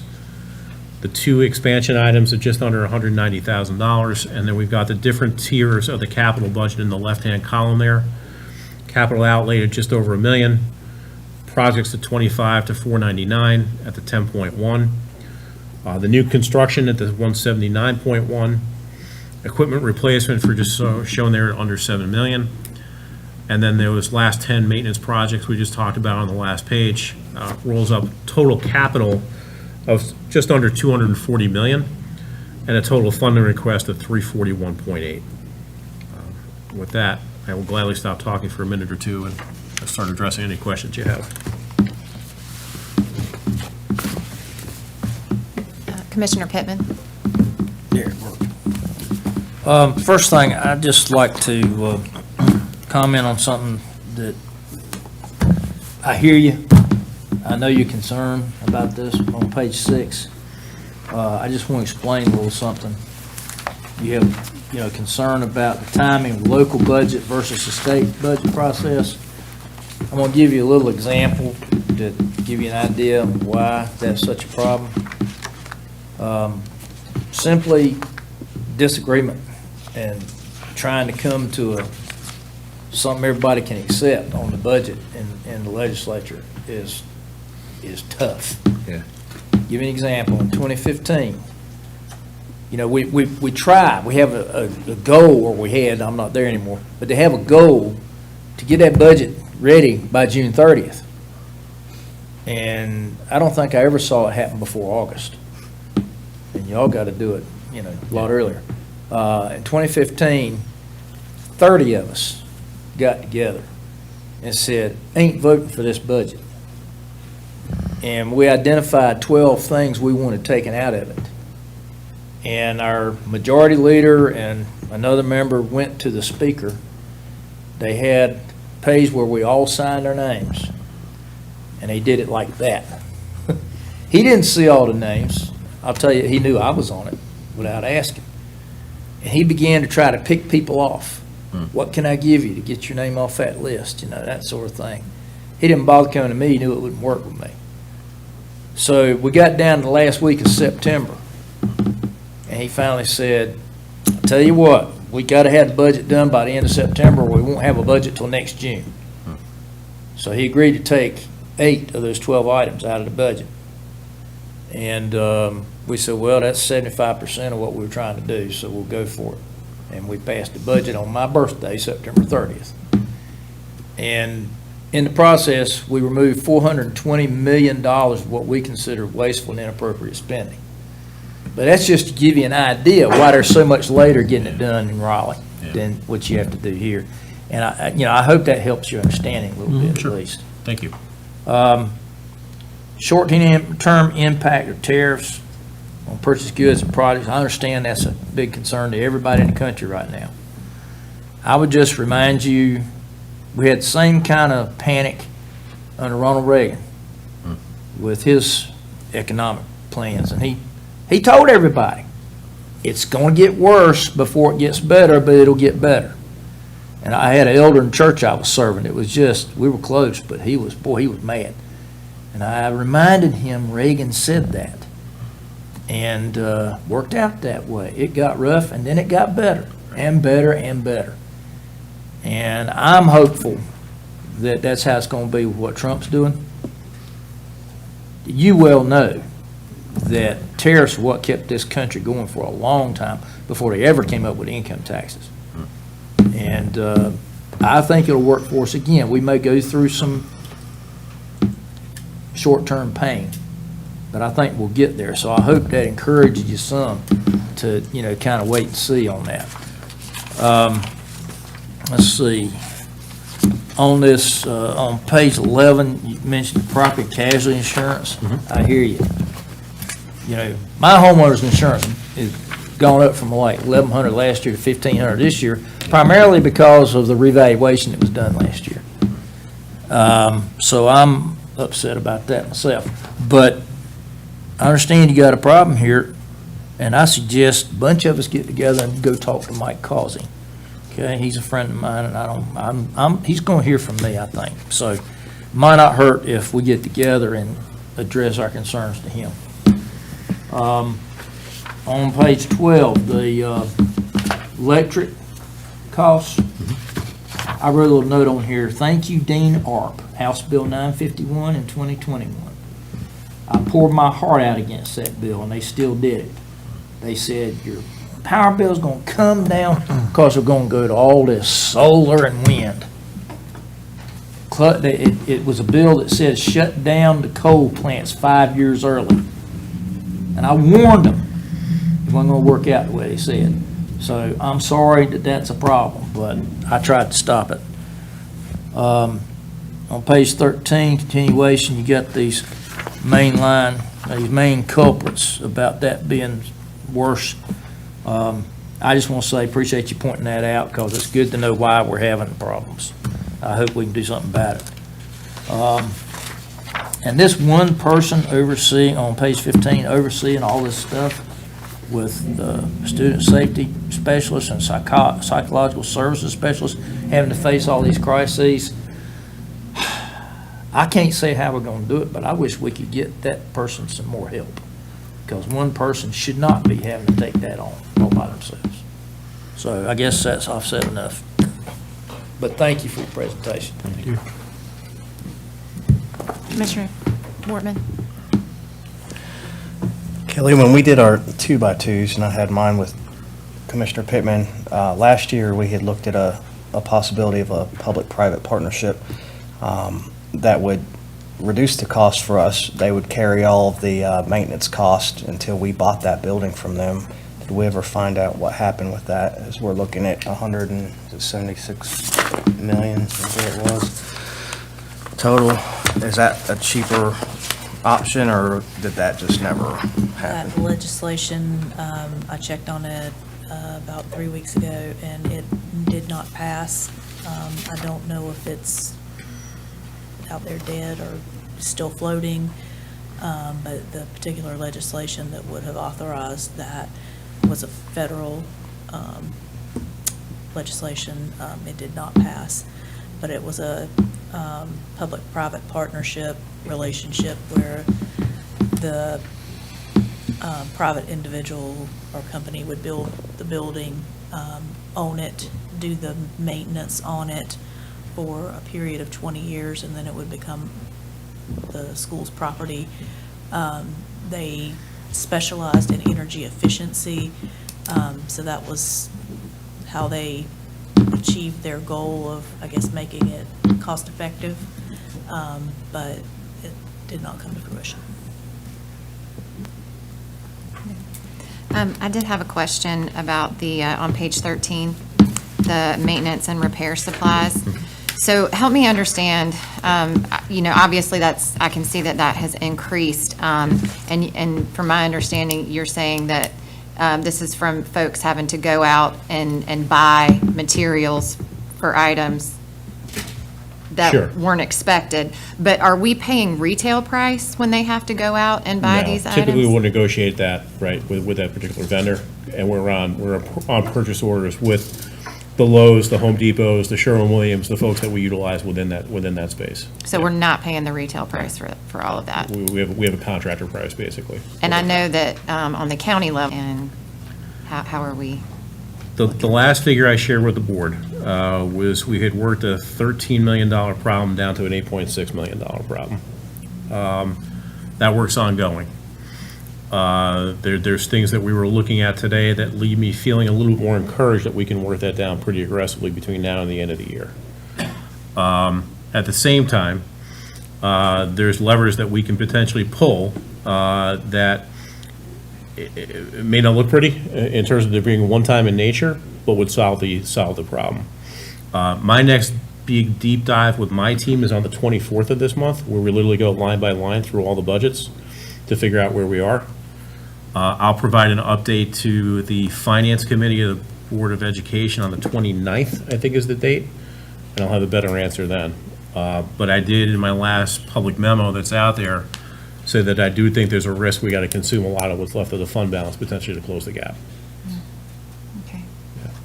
Thank you.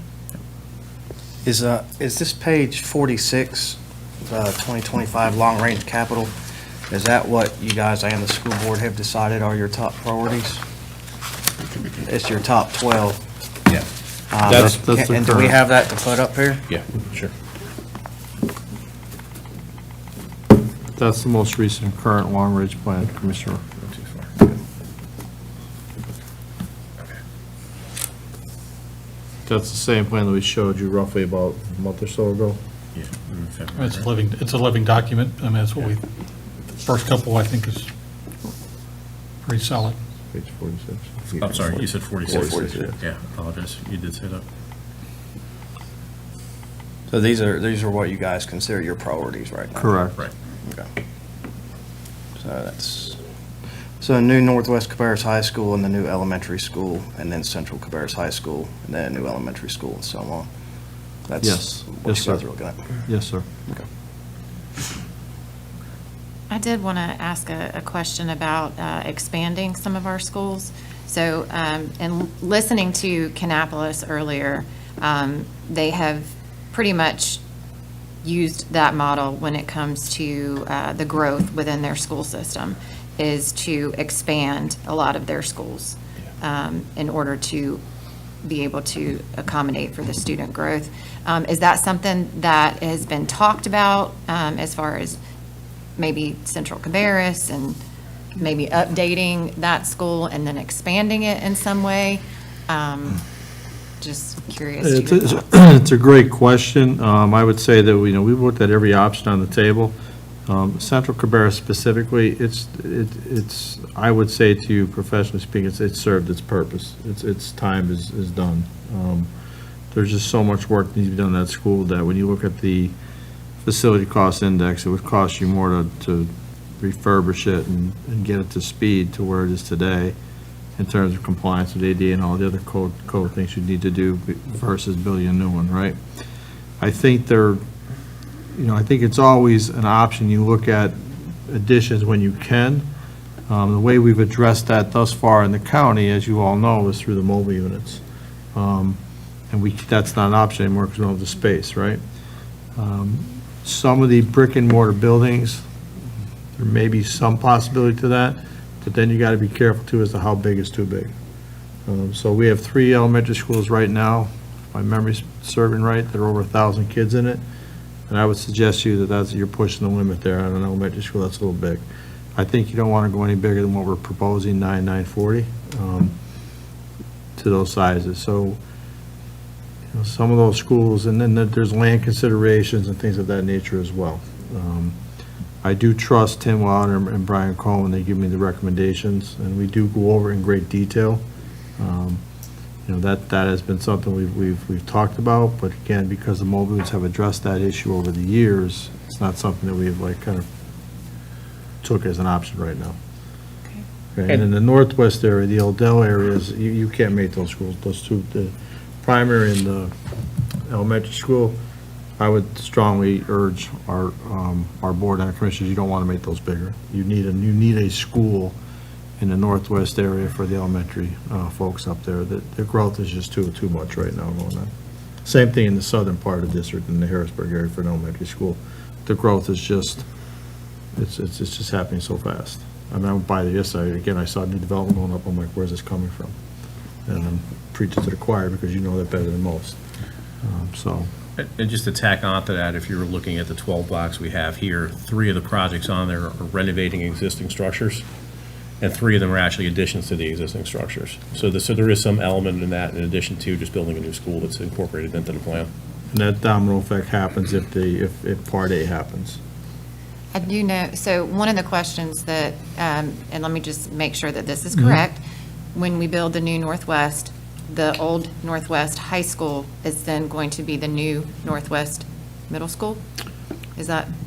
So on this plan, that is a consideration that we're gonna, I'll be very frank and honest with you. Some of this plan occurred before I came. So I'm finishing my 4th year here, going to my 5th year. I think the middle school is something that we could definitely fabricate into an elementary center. It'll take some doing. I have some reservations about the high school. You could do it. I think we need to do some really detailed cost analysis on that particular building because we've had water breaks there 3 times this year. So what's underground scares me more than what I visually see. You'd have to tear that building to the bone to make that an appropriate middle school. The size is there, the capability is there, but I think we do have to do a lot more homework on that. Well, and to your point, down to the bones, that's exactly what Kannapolis City, so that they've got good bones Yeah. with older schools, and they have to renovate those schools in order to make them work, because frankly, they just don't have the ability with the land Right. piece of it either in that area, so. In some ways, Commissioner, it makes sense. In other ways, it doesn't. It depends. There's just so many variables that go into when you're building a building. The land, your sewer, your water, the electrical, all the things, what does it cost? That's why you do the facility cost index to see what's the replacement cost versus new. The geographic We're not there yet. concentration of KCS sort of drives a renovation approach. Right. They simply don't have the available don't. square footage in terms of land to go build new. So they have no choice but to do it in the way that they're doing it. Correct. And they ask for significantly less in Yeah. budget as well. And so that's why I'm just No, it's a great question. wondering if that would be a new route that we could Yeah. start approaching. On that first, we're not there yet. When we get to that crossroads in a couple of years, I think that's a conversation we need to have. Gotcha. Any other questions, commissioners? Commissioner Pittman? You knew you were going to hear this, I'm sorry. You got to say it. Yes, I know where you're going. I was at, Midland, Yes, sir. their town council meeting, and I said to them, I've talked to you about it before, I don't think I've quite said it this way to you before. I have people tell me, basically saying Midland doesn't count because it's only been there since 2000. And what I said to them is, I don't care if you would never incorporate it. You're still part of Cabarrus County. You need to be considered equally part of Cabarrus County. So one idea that they have expressed to me is maybe starting out with a smaller school down there, taking some of this overcrowding in other schools where those kids from there going like Central Cabarrus and Hickory Ridge, whatever, relieve some of that overcrowding by at least starting with a smaller school there sooner and add to it later as you're able. And I just ask you to consider that. That is an option that has been presented to us by some of your leaders in Midland, and respectfully, it's something that we did take a look at already and kind of looked at the density of the population and where the kids are. But again, right now, I think there are other priorities before we got to the Midland area to build any kind of a high school or any kind of a building down there. But I will say, what I want to emphasize is we did invest in Midland by buying the property to prepare to build a building down there sometime in the near future. Right now, the projections that we're looking at just don't support that. And then I have offered to sit with anybody that wants to look at those numbers. We can share that with you, that the commissioners or anybody wants to take a look at that. And we did look at part of what you suggested in terms of shifting some of the population. And I don't want to get in a whole lot of detail because you have a lot of things on your plate tonight, but the density of Central Cabarrus, 70% of Central Cabarrus kids live in Central Cabarrus. It's dense, like it's where the school is. So you then start thinking about proximity, what's your transportation costs, and then how many buses are going to be running down there, things of that nature. That's just one example. But I want to be very clear when I say this, as long as I'm the superintendent and have the support of the board, this will stay on our plan, and as we move through, it'll move up. And, again, we with the support of our board, with the support of the county commissioners, we purchased the land down there with the intent to, at some point, build a school in the Midland area. It's to just, right now, as you see the plan laid out, it's not in the top need.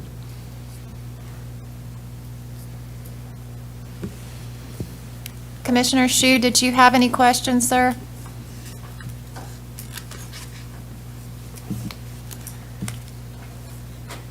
Well, did I get off mute? Yes, you're off mute. We can hear you. Okay. Well, yeah, I wanted to make a few comments since Commissioner Pittman mentioned Midland. Well, I was on the school board whenever we built the Midland school down there, Bethel Elementary, and it was way far past due of building that school. But in my opinion, we made the school too big to start with, and because it's set with over 500 seats, and to my knowledge, I don't know, someone from the school system can tell me or tell us how many seats they got now, and it's been 10 years or longer since the school was built. So we overbuilt for the community, and the community has grown, and it's expected to grow more once they get the proper infrastructure. But as far as the high school is concerned, we done looked at this a number of times, and we are probably going to build the school. What I would suggest is what we planned it for, to relieve the overcrowding at Central and Hickory Ridge, for sure, at least those two schools. And but if you underbuild, you got people having to go somewhere else that they need to go there, and if you overbuild, you have all these empty seats sitting around for years. And but I think that buying the land ahead of time was a good thing, and we knew that simply because they're not making no more land. And land in Cabarrus County is getting harder and harder to find. And so that was the same reason that we did the Northwest Cabarrus land, advanced land purchase. And we did that for a school down in Midland. But anyway, you got to have the money for all of these things. And the budget, as the county grows, the budget grows, and the services grows, and that obviously costs us money. And, we're already, predicting a deficit. And, for future years, near close years, going to be some deficits to overcome. And, people might say, well, we spent too much money. Well, it's like we were just talking a while ago, about some of the schools at 130%. Well, you can't quit building schools. I guess you can. I remember a number of years ago when Liz Poole was the chairman, she put a 5-year moratorium on building schools. And that happened. But then we got so far behind, we was opening at least one school a year, and in some cases 2. And I remember one particular year, we opened 3 schools in 1 year. And where an elementary school was $20 million then, it's $50 million now. And so just like the high schools, I raised Cain and fussed and chewed and spit and everything when we opened J. Robinson at $55 million. But now we're looking at $100 million plus for a high school. And, we can't control that. And so we just have to deal with it the best we can. And when the citizens see their tax bill, I understand how they feel, because mine went up. My house payment for my own self, and I'm just like you, Larry, I'm on Social Security. My house payment went up $200 a month. And there's a lot of people out there just like that. And so it's tough, but when you got the growth that we've had, we tried to deal with it. The state was pushing us for a courthouse because the courthouse needed more attorneys, and I mean, not attorneys, but more judges, and we didn't have nowhere to put them. We had renovated so there wasn't no space left, so we had to do that. And it took us 10 years to get that done at $130 million. When the courthouse that they were in, the old one over there, opened in 1975 at $1.2 million. And so you can imagine, that compared to now. But anyway, I'm just sort of looking and seeing what's going to happen, with the cuts and different things, because obviously, you can't reduce the tax rate or even keep it at where it's at now without some cuts, because the growth demands it. But anyway, that's all I have, Madam Chair. Thank you, Commissioner Shue. I do have a question for you.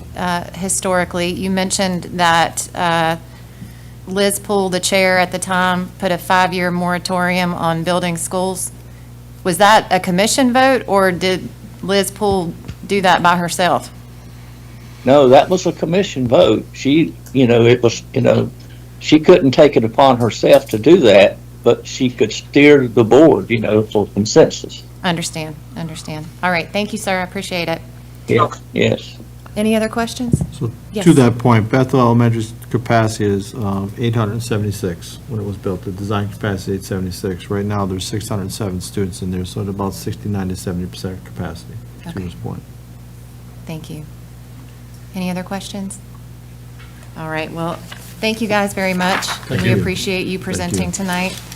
We are certainly here to help you and go through this process as well. So, Keep thank the you. lines of communication open. Absolutely, totally agree. Thank you. Madam Vice Chair, Yes, I don't say one thing. We may agree, we may disagree on some things, but I know one thing, I don't want your job. We appreciate how hard it is. Well, I appreciate that, but to be very frank with you, I feel very, very blessed and very honored to be doing what I'm doing. I enjoy what I do, and it's a pleasure to work with all of you. We may not agree, and I agree with that statement. But I respect where you're coming from as well, and I understand your job is every bit as intense and stressful. So thank you for giving us the time this evening, and we wish you the best, and as Mr. Walter said, which is keep the lines of communication open. So thank you. Absolutely. Thank you, guys. And now we will move to the agenda.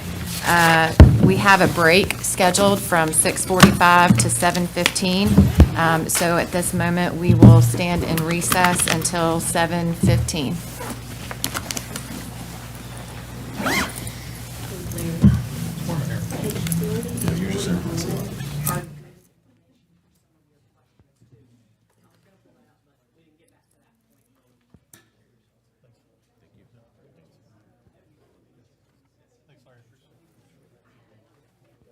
Thanks for your help getting this teed up. Appreciate it.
even though I'm a little bit nervous to shovel it in the face.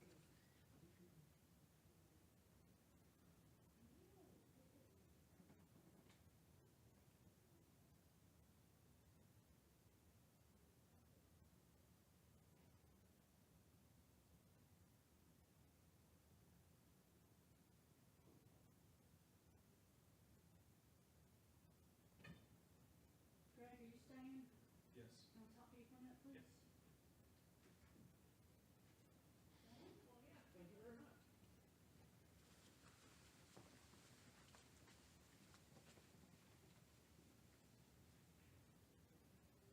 Caleb called me up the other day about, he's asking me questions about HHW facilities and costs.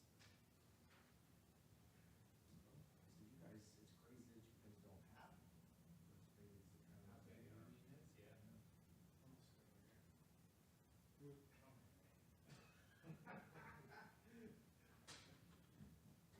You sit there the rest of the night, or? Might not be a bad option, right? Ask a lot of land. No, don't. Well, why do you want to stay here any longer? Excuse me, sir, I would like to know why this landfill smell. Oh. Yeah. You want me to start that one? or- Yeah, there you go, start that one. You want me to leave that one alone? No, you can try it. And I'll blame it on somebody else. The new bags, they all smell. Is it not true that you put the landfill on fire, Oh, you'll create space? Right. Obviously that became. So I won't. You don't need to do salad, you just need to burn the oil. If we can catch all that carbon footprint, There you being go. released, and There you then go. recycle it. There we Yeah, go. yeah, probably. Well, I was just telling Rosh that that's where it's gonna head to. You're gonna incinerate all that for, gotcha. They're not permitting more landfills in the state. Where do you put this thing? Yeah. In your backyard? You got room. Right, you can. You got lots of room out there. You can charge triple. I think there's one by me that was illegal. Did you ask him about the asphalt? Oh, no. So, last year, when Yes. there was a company that had gone through that was looking for money from the state, Mm-hmm. that was gonna recycle shingles Mhm. for asphalt paving. And I was curious what happened to that, because it was supposed to be a whole lot cheaper than, and help, cheaper to pave with them, but, and help landfill space. I was curious whatever happened to that. I think that gentleman's still working with it. We're trying to develop a program to capture shingles to give to this person. I'm a little nervous because Iredell County started this program with this gentleman. And about a year ago, they stopped doing it because the guy stopped taking it. So now they've got a pile of shingles that they accepted for half the normal tipping fee. So it's like now, what do? And I'm actually in the process of trying to talk to these guys up there and see what's going on and see if they're using somebody else. So, Because now they're stuck with something that they didn't even get. well, they lost half of their tip fee, now they gotta throw it in a landfill and use up airspace, and they're losing a lot of money that way.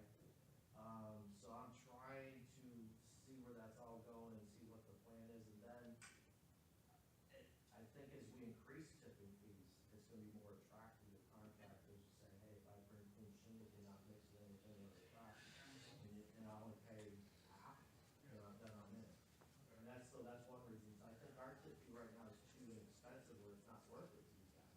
Yeah. As we go higher, I think it's going to be. This guy's having issues with the private landfills getting shingles, because these landfills are in it to make money, so they don't want to give people deals. They want to maximize all their pricing and fill it up. We're a little different. We're a little different, yes. So that is an issue, but yeah, we've talked to him multiple times. I mean, they're in close proximity that it can work. I just gotta feel comfortable. And the biggest thing is like, okay, if I put these aside and you bail out on me, what's my repercussions? And we only brought it up because the school was asking, they've got 2 parking lots to repave on their Right. capital improvement. Now, I'd also be curious, how much cheaper is it to use recycled shingles than it is as Or is he producing asphalt for cheaper but selling it for the same price and making a higher profit? Yeah, so I was just curious, I mean, I'm always, why did you do it cheaper? Yeah. Well, it would, I mean, if we could divert shingle out of that landfill, that would save me.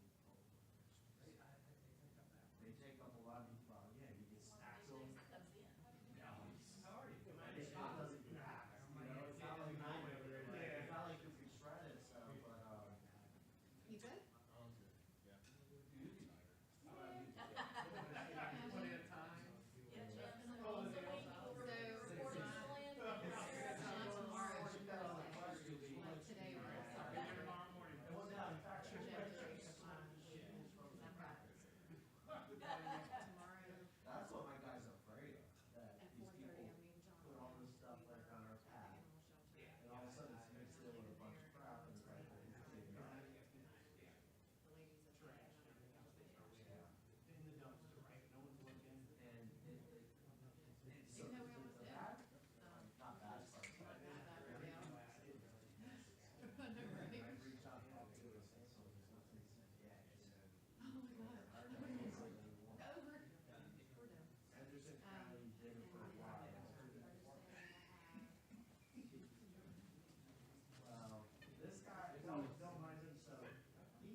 Okay, I think we will call this meeting back from recess. So next up on the agenda, we have the landfill tipping fee with Kevin Grant.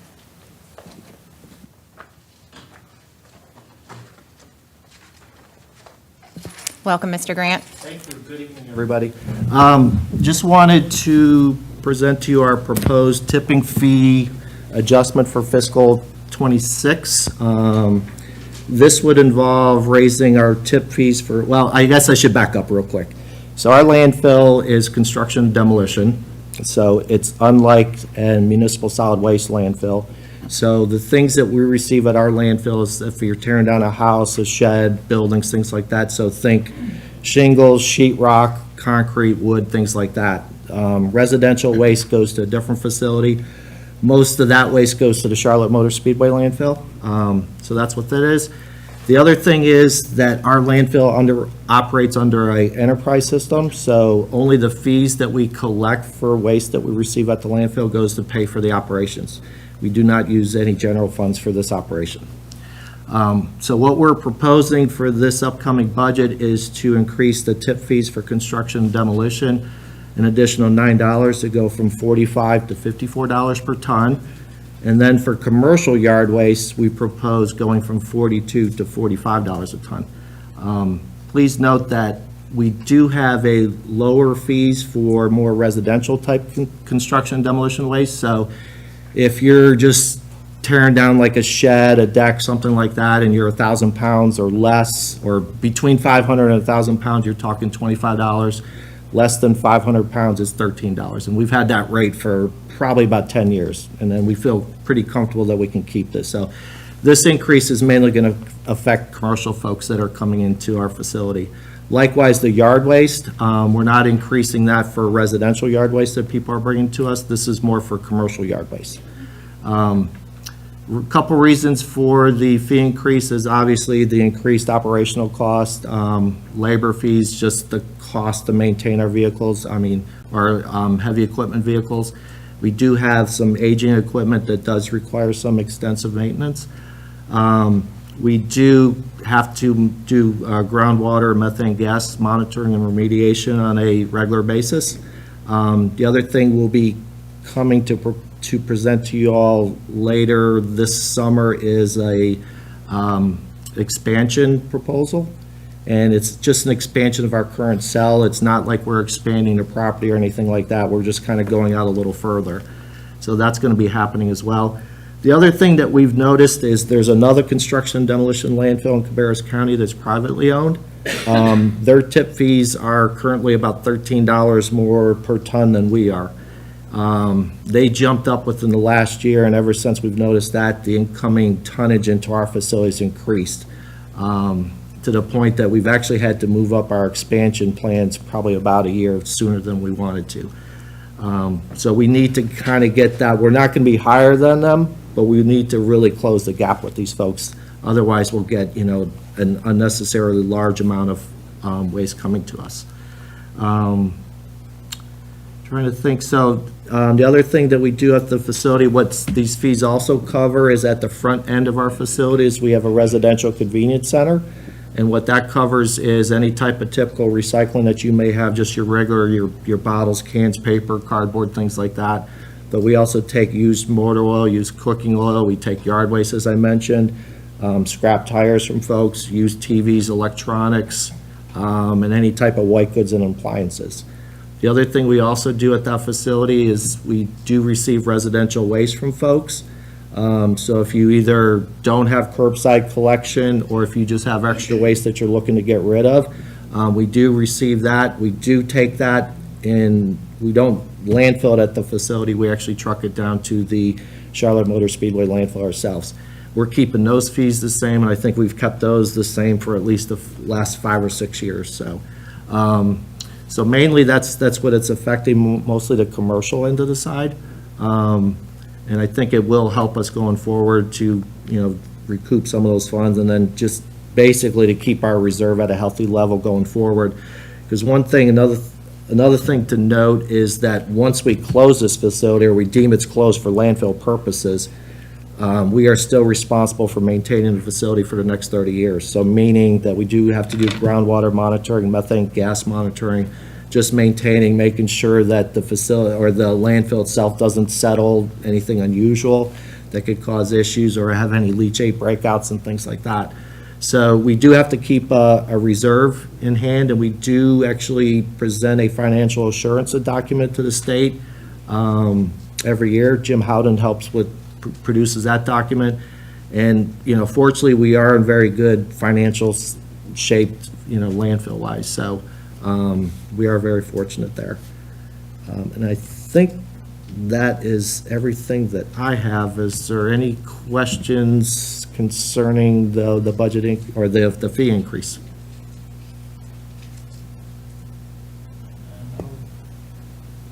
Do you have a question, Commissioner Pittman? $9 increase? Yes, yeah, we're currently at $45 a ton. We're proposing going to 54. And like I mentioned, that's for if you're bringing in 1 ton of construction demolition waste or more. If you're less than that, it's still gonna be that $13 and $25 fee that we've had for quite a while. Right, well, I think that makes sense. I think we're good.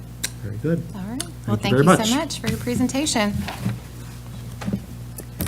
All right, so we will move to a general board discussion. Board members, I have asked if our county manager, Newton, would please give us sort of an update now that we've heard the presentations from Kannapolis City and Cabarrus. And also, I think Raj is going to speak as well as far as next steps moving forward now that we've heard these presentations. Yeah. While Rosh makes his way over, I had sent some information to y'all over the past few days. So just wanted to summarize where we're at now that y'all have had a chance to see school board presentations. Obviously, we still have Rowan and Cabarrus Community College to come next week, so we'll have to factor that in as well. But just from a high level, as Rosh gets set up, he's got a few slides. So the staff took the feedback from the retreat where we had a projected, I think it was about $6 million deficit, and really focused hard over the past several weeks since the retreat in February to look through where are we spending today, how can we prioritize trying to make reductions or adjustments in our department level budgets that would not impact services or staffing levels. And so the staff did a ton of work before I even came in to look through those.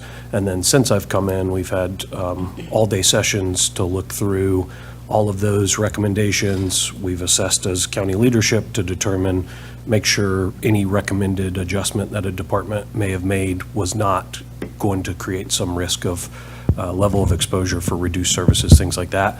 And so what we've worked through, you'll see in Rosh's slides, is going from that deficit to now a small projected surplus of just over $500,000 currently, with a caveat that that factors in on an annual basis for our budgeting planning. We factor in across all of education a 4.5% increase. And year over year, it's my understanding, historically, schools have always needed more than that, and it's kind of up to the commission board to determine what level of funding that y'all are interested in providing. And so obviously that will affect any projected surplus or deficit that we have coming out of these conversations. And then the one thing I'll note too, to keep in mind, we had a long conversation on the CIP, the capital improvement funds today, and there is some money there that we could utilize for some of the school-related requests, and we obviously have our own deferred maintenance and things like that to factor in as well, but some of those capital improvement projects fall outside of this surplus budget that we're talking about here for the general fund. So just some notes there. Obviously, next steps as Rosh presents this and y'all think we'll want your feedback and direction on where do we go with the school funding side, and then we'll be able to pull that together over the next few days to start getting into that recommended tax rate and pull our budget package together for your voting in just a few meetings from now. So. All right, well, good evening. As Sean mentioned, we've been through a process since the retreat. I think at the retreat I mentioned to you that we will have our department budget conferences. So we met with every department, went through their budget requests, and also had made a request of them to come up with a 5% reduction plan.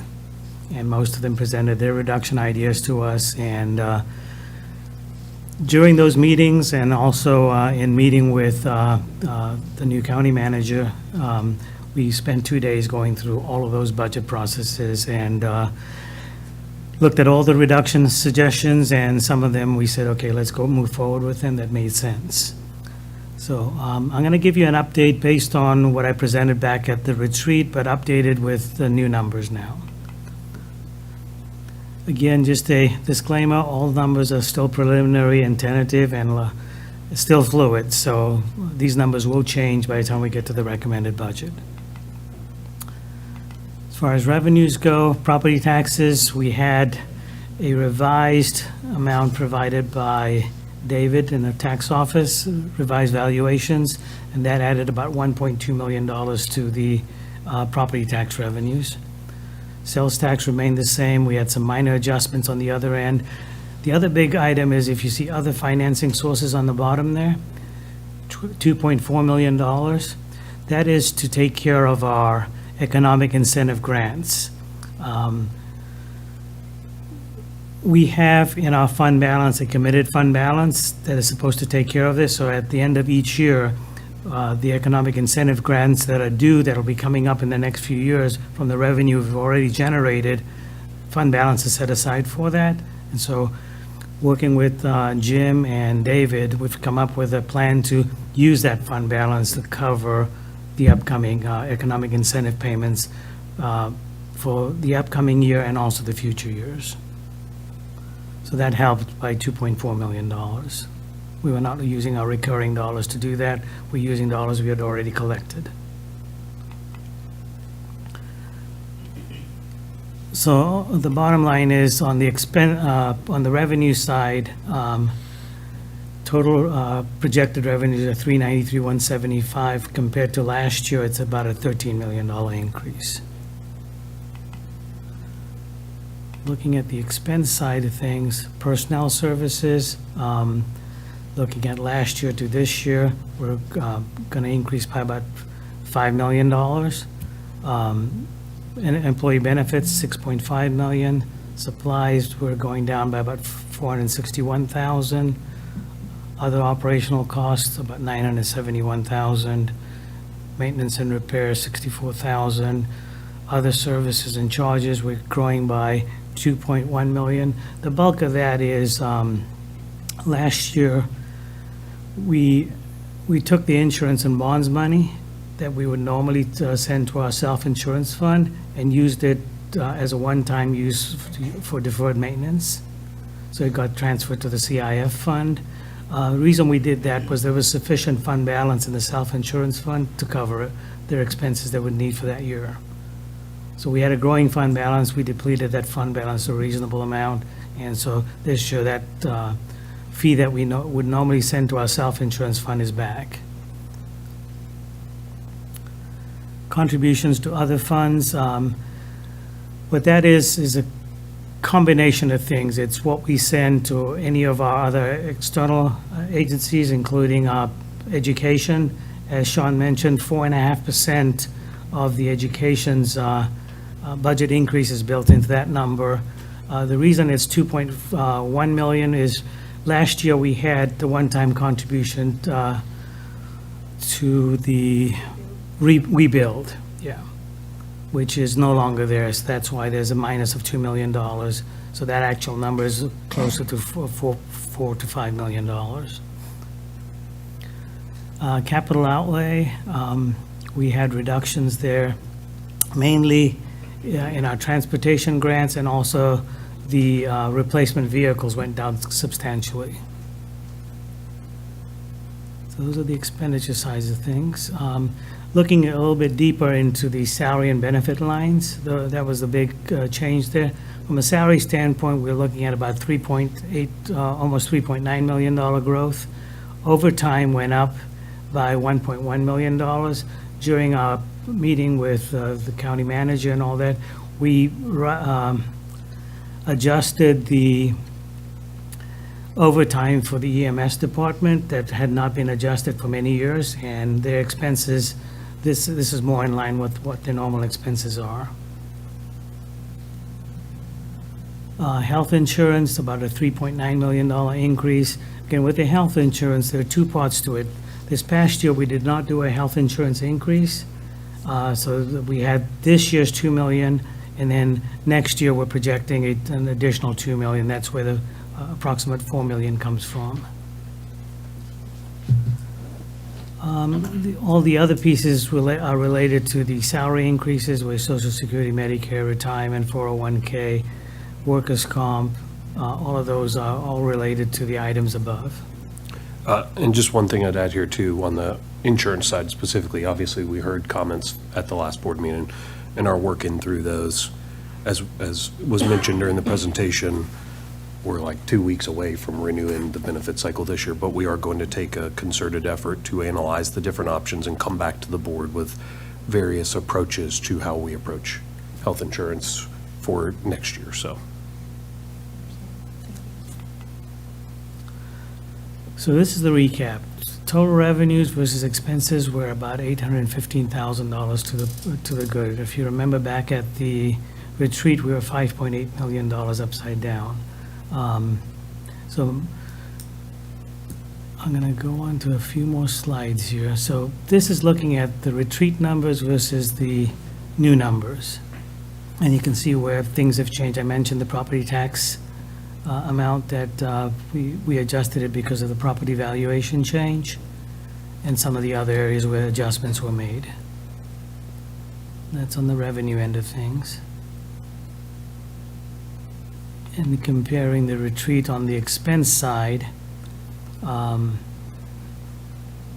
this is where the changes are. Again, on the personnel services, we did end up adding $550,000 to the EMS budget for OT, for overtime. So that's built into that number. But those are all the adjustments that have been made through the budget conferences and between now and when we had the retreat. Any questions?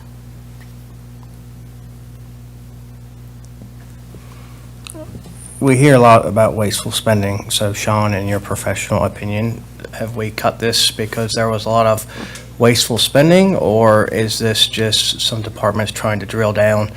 And are we budgeting still as conservatively, or is that where's this coming from? Because when you hear wasteful spending, what that does is that paints our employees in a very bad spot and makes it look like they're wasting taxpayer dollars. So I want to ask, is this wasteful spending that we found, or is this drilling down and just trying to get by at this point? Yeah, I mean, I think it would be tough, depending on what level, right? Any spending of even a dollar, depending on if you felt like it was a bad use of a dollar, could be considered wasteful spending. I will say the, conversations we've had, I've been very impressed, and like I said, conversations were going on before I even took the role after hearing the sentiment of the board from the retreat. The conversations I've had, every department has taken the time to really look through and evaluate what they're charging. And I'll tell you too, some things that I honed in on as just a fresh set of eyes were, are we factoring in travel appropriately? Are we actually spending money, right? So whether you feel like it's a needed expense for the department or not, that we had line items that consistently were underspent compared to how we budgeted them. So just trying to get to better budget practice, which I don't think necessarily ties into wasteful spending, more just fresh set of eyes looking at things. Are there areas that we can still remain conservative and ensure that we're not under budgeting, but also get a little more closer to reality of what we come in to spend, to try and reduce hitting that end of year cycle where we constantly have $25 to $40 million of leftover money that didn't get spent but was budgeted for. So I think that accounts for a lot of it. And then, the departments have definitely heard the board's sentiment and focused in on identifying areas that they have. I would probably classify it as needs versus wants, right? There are needed program resources, staffing resources, even travel and education that are needed to run the department and be successful and provide the best services for the county. And then there are other things that are nice to have to provide an extra layer, or to maybe be a extra conference that's not absolutely necessary, but might have a nice thing or two. And so those are the types of things that we focused on ensuring, especially in the environment we're in. Are we identifying the right line items that support the general sentiment of the board and population? And so I think that's where we ended up. And like I said, kudos to the staff for doing a lot of that legwork over the past several weeks prior to me even joining after the retreat. Commissioner Pittman, do you have any questions, comments?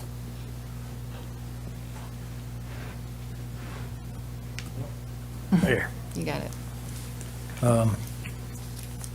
Sounds like we're trying to get closer to reality, which is what I've been advocating for all along.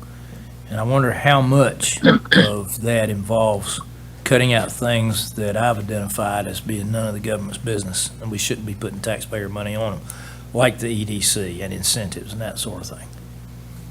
Yeah, I mean, we've definitely looked at those. We have proposed reductions in those area, and looking forward to talking through with the board to make sure we're at a level y'all are comfortable with as a majority. So it's definitely been in our conversations and look through. So we're targeting reducing those things. The question is how much based on the currently 4 of y'all direct us to. So Thank you. And I understand we probably won't get to revenue neutral, but I will say again, I want us to get as close to it as we can. If that's cutting 2 cents, if it's cutting 3 cents, whatever we can do. People are suffering out there with these high property taxes, and we need to do something about that. understood.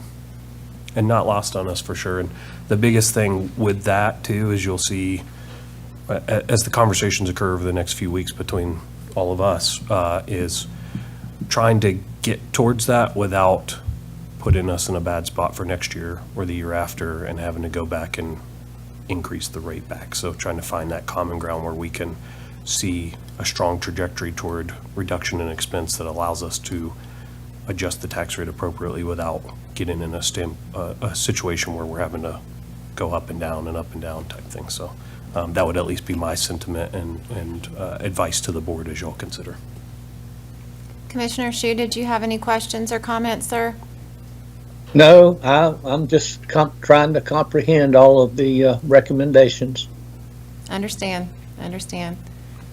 Well, thank you guys so much. I know that y'all have been working extremely hard and continue to look forward to, as we get to June and doing this budget. But grateful for all of the hard work that you guys have done thus far. Truly appreciate that. I had the assumptions that are built into a 5-year plan here, and then just a quick look at the 5-year plan. I know this is kind of squinting, but I'll make it a little bigger by section for you. This is the revenue side of it. The column with the green on it is where we are currently. And then on the expense side, it's broken out into how the 5-year plan is broken out with personnel and operating expenses and contributions and all that. I know it's really tiny to look at, but the bottom line here is we're at a surplus of $815,000 in the year, in FY '26 right now, and then '27 onwards, we're still showing a significant deficit.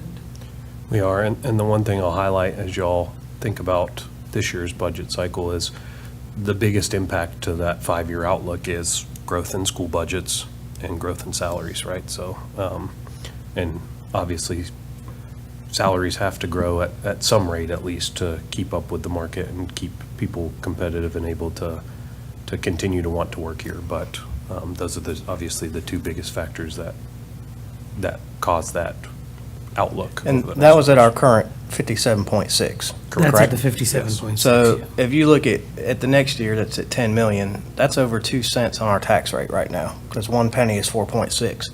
So I'm just struggling to see how we're already cutting it down, I mean, pretty much other than employees. So we're gonna have to cut, if you wanna cut 2 pennies off the tax rate, there it is, that's 10.38. So we're already staying at the same this year we're already gonna be 2 cents off next year, and it just exponentially grows, so I don't understand how we're gonna cut it. And I understand revenue neutral, which is when, in the actual reval year, but I mean, the numbers don't lie, it's right there. So I don't see how we do this for next year. I can understand maybe this year, but for next year without getting into significant cuts. Yeah, with the surpluses we consistently see on an annual basis, I think we could make it through next year, because like we left this past year with $24 million in surplus. So, you know, with factoring in that, we have lapsed salary throughout the year, things like that, that factor in to make that 23 million. I think we're okay. Then once you get into that back half, that year 3, 4, 5, it definitely gets tough and tight, and you're looking at how do we control those large buckets that contribute to the increases there. Any other questions or comments? And just as far as the next steps go, Okay. The recommended budget will be coming to you May 19th. So between now and May 19th, we have to put together the budget book, get it printed, and get it ready for May 19th. And then we have a public hearing June 2nd, another budget meeting if necessary, June 5th, and then the budget adoption June 16th. And that's it. Thank you, Rush. Any other questions? Great. And she's not up here right now, but Sophia on Rosh's team has been an absolute rock star working through all this stuff, so. Thank you, Sophia. And we do have another team member who has been out on maternity leave, who did a good bit of work before she left, and she's coming back part-time right away, and that's Yesenia, which some of you have Yeah. seen her before, but just wanted to make sure she didn't get left out. Yep. And thank you, Yesenia. All right, so any other discussion, comments? Okay, awesome. Well, thank you guys very much, and I will take a motion to adjourn. Second? All in favor? Any opposed? All right, we stand adjourned. Thank you very much.